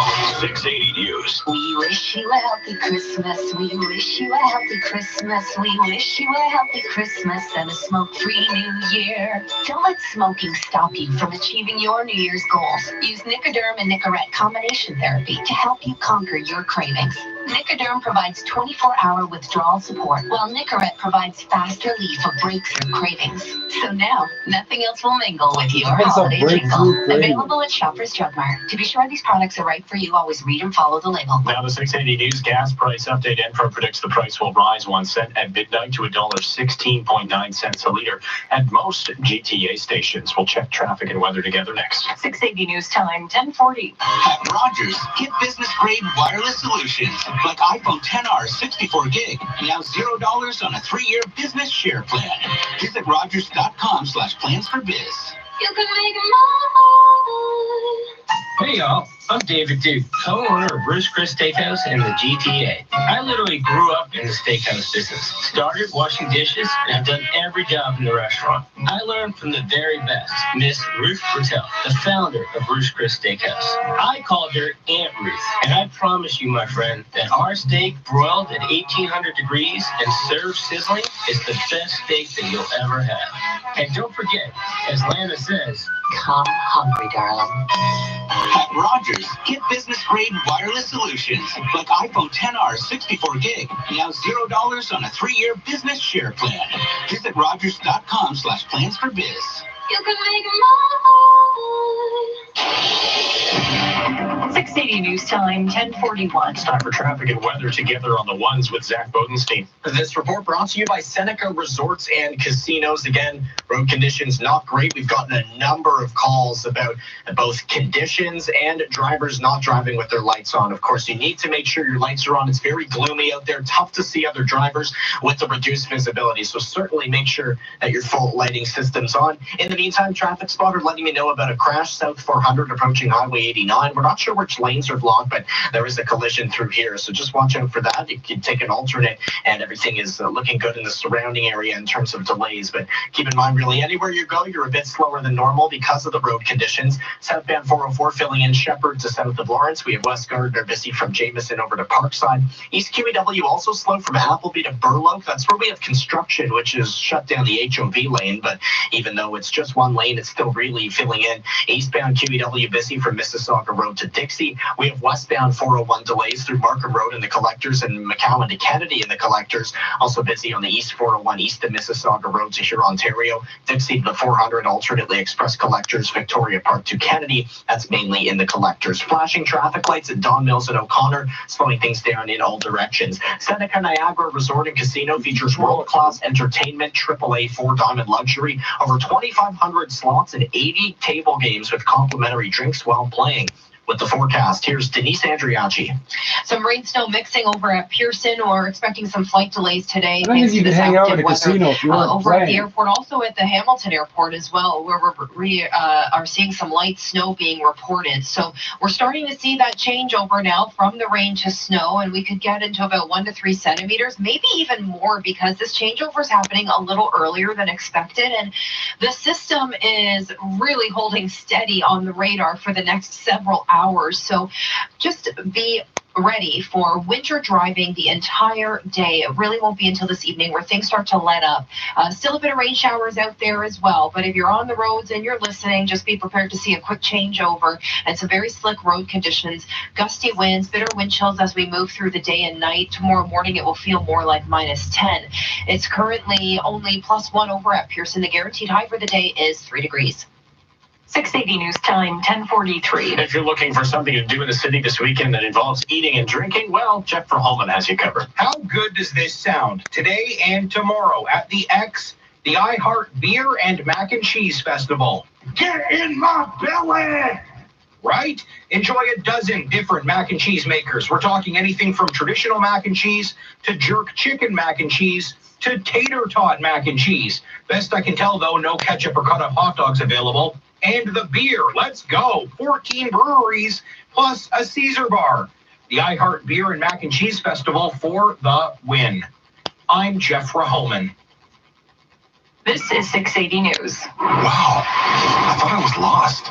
But then I remembered There's no need to look any further.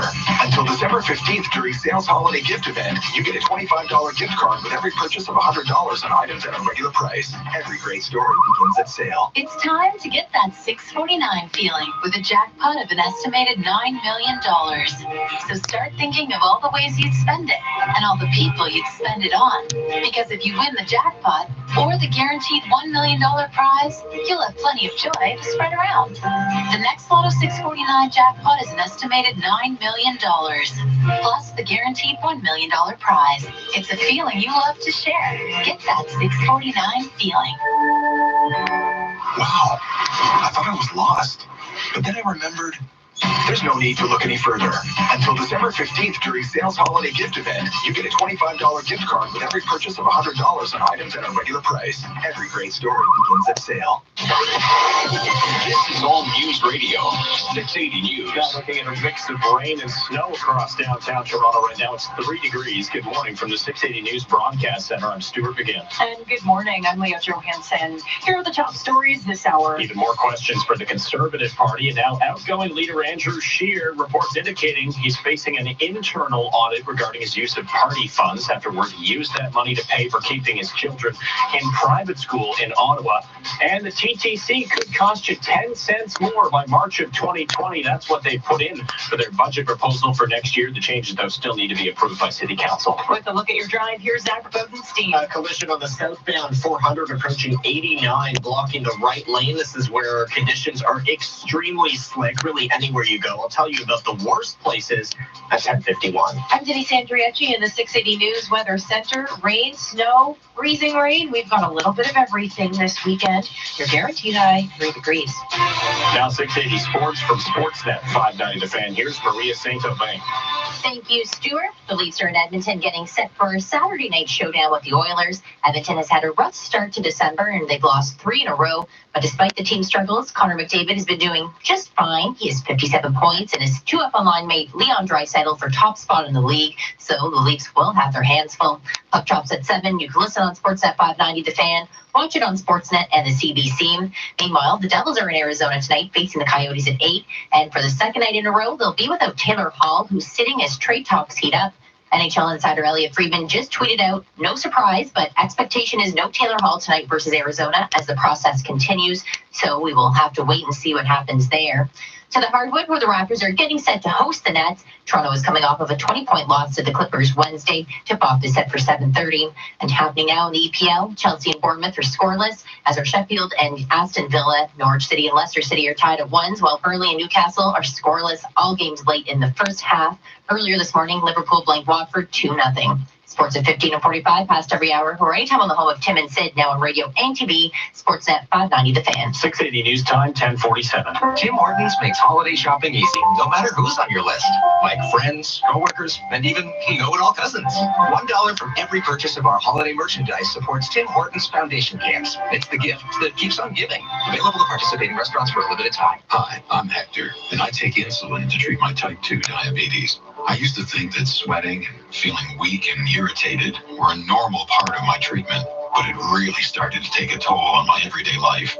Eventually, I spoke to my doctor, who said I was experiencing low blood sugar.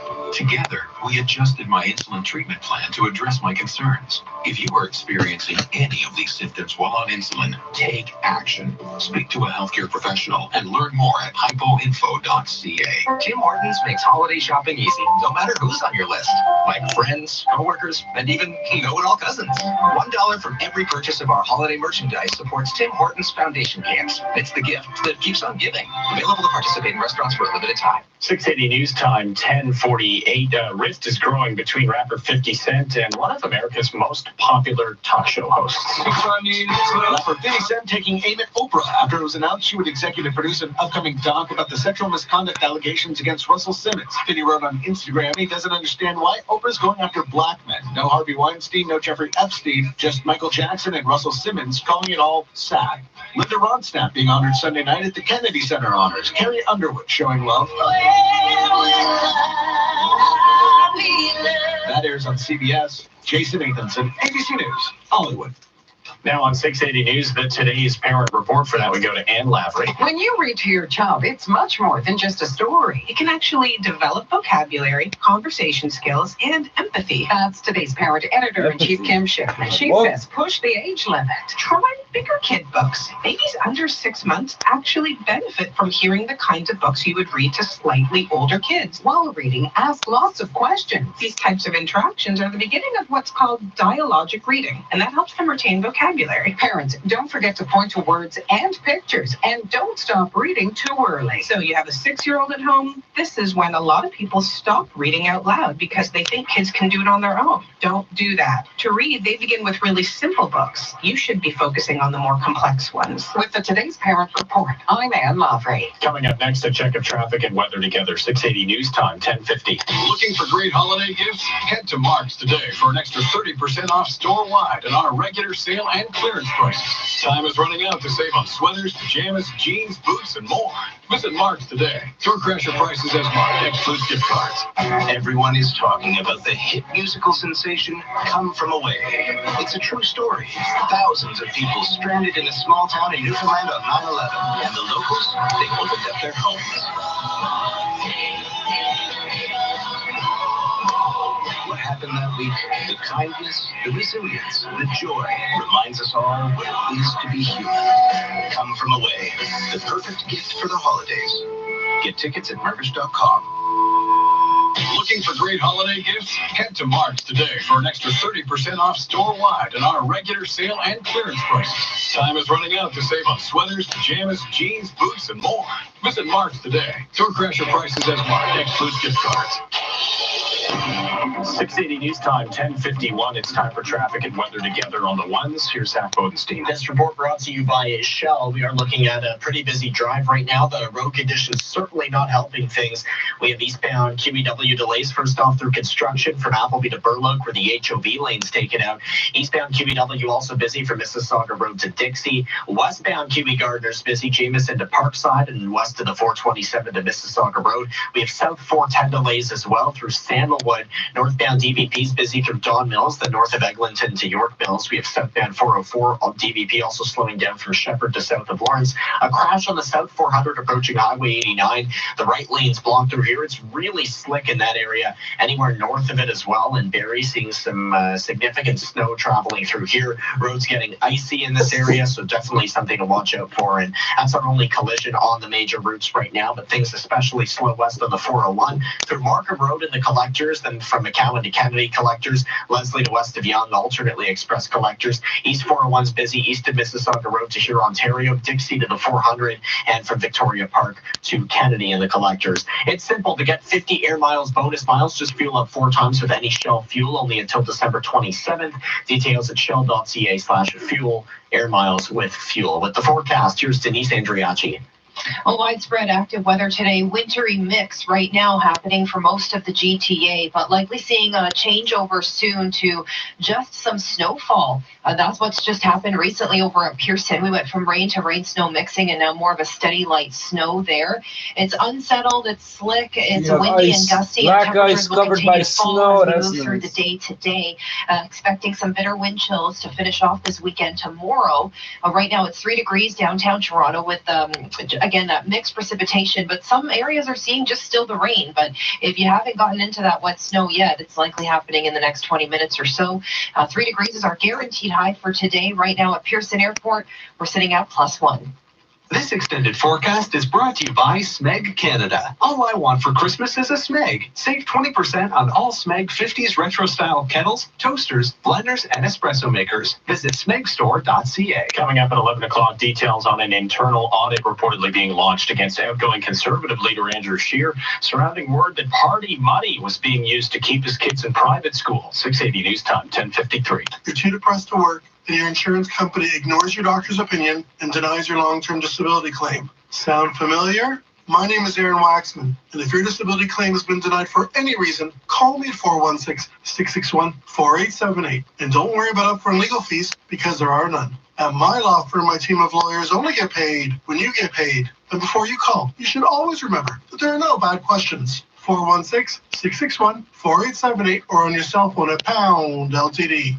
680 News. Now part of your smart home. Alexa, play 680 News. Playing 680 News. Time now for the 680 News Community Cruiser Report. It's brought to you by Don Valley North Toyota. Here's Stephanie Henry. The Caribbean Christmas Market kicks off in about 5 minutes at the Ralph Thornton Community Center here in the city. Ralph Head on Thornton. down for island-inspired gifts and savory It's on Caribbean the food corner of and drinks, Salter and including Queen. rum cake, sorrel, ginger beer, and more. You will be able Two to blocks browse east of Caribbean Broadview, fashion, Queen. I used to live in that magazines, street. greeting cards, along with arts and crafts. Admission is free and it's running until 6 for today only. Reporting from the streets of Toronto in the All News Cruiser, brought to you by Don Valley North Toyota.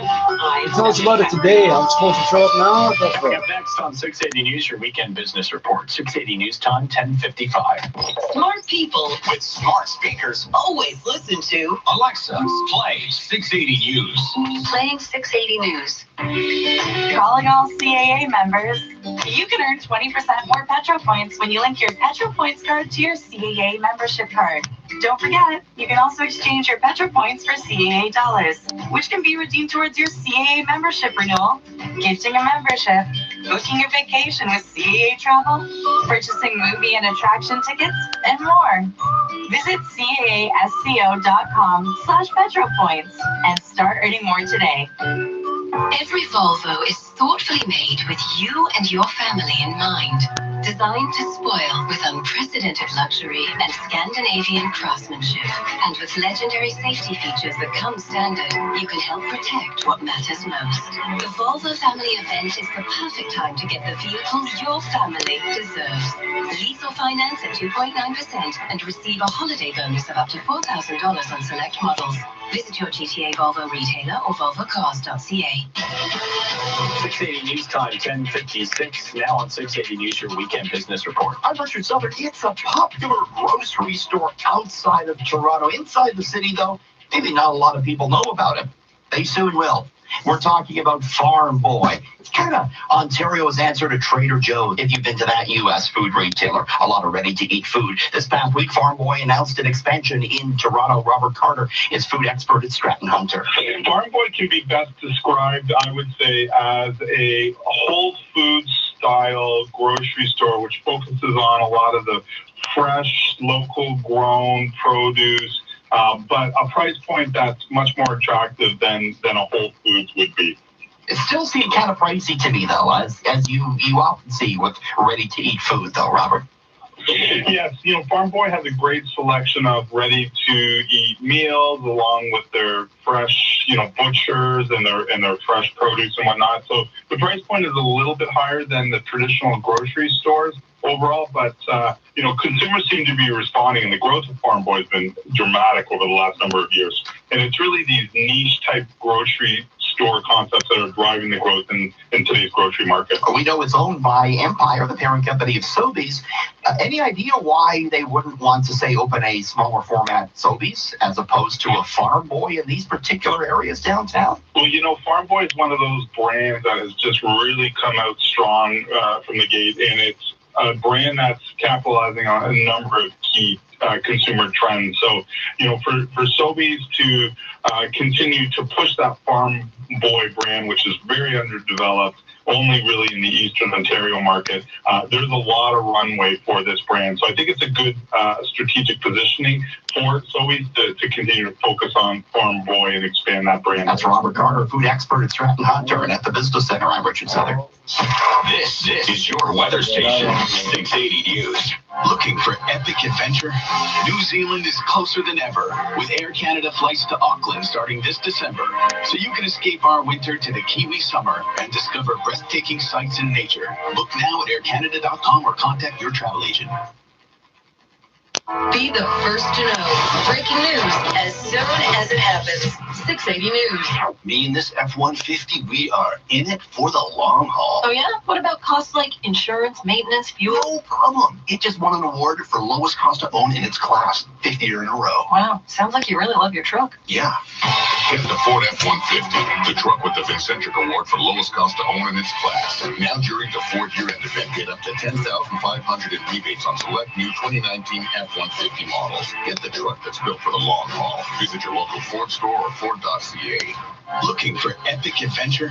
New Zealand is closer than ever, with Air Canada flights to Auckland starting this December, so you can escape our winter to the Kiwi summer and discover breathtaking sights and nature. Book now at aircanada.com or contact your travel agent. Weather. It's all about the numbers. And if we're off by more than 3 degrees, You can win our cash jackpot. a number that continues to grow. Enter at 680news.com. Now, 680 News regional weather conditions for Walmart. Walmart's rolling back prices on thousands of items from toys to electronics, including brand names like Keurig, KitchenAid, Hot Wheels, and Barbie. Hurry, the rollback event is on now at Walmart. And checking those regional conditions in Erin, snow and 1 degree, a mix of rain and snow in Milton and 1. Same conditions in Oakville and 1 degree as well. We're starting to get a rain snow mix in downtown Toronto as well. Still 3 degrees though, feeling like -1 with the wind. 680 news time, 11 o'clock. Number 1 for breaking news, traffic, and weather. This is 680 News, Toronto. Here are Stuart McGinn and Leah Johansson. Good morning. It's Saturday, December 14th. Here's what's making news this hour. Andrew Scheer steps down, but the Conservative controversy is not over. Sources say that Scheer is now facing an internal audit. It might soon cost you more to ride the TTC. A fare hike has been proposed starting in the new year. New data from Public Health Ontario shows the province's opioid problem is growing. The report detailing overdose numbers from early this year. It's quintessentially Christmas. The Nutcracker, the storied ballet, back in Toronto for the holidays. Freddie Anderson makes his 7th straight start in net tonight when the Leafs face the Oilers. The Raptors are looking to get back on track. And what's the latest on Taylor Hall? Sports at 45.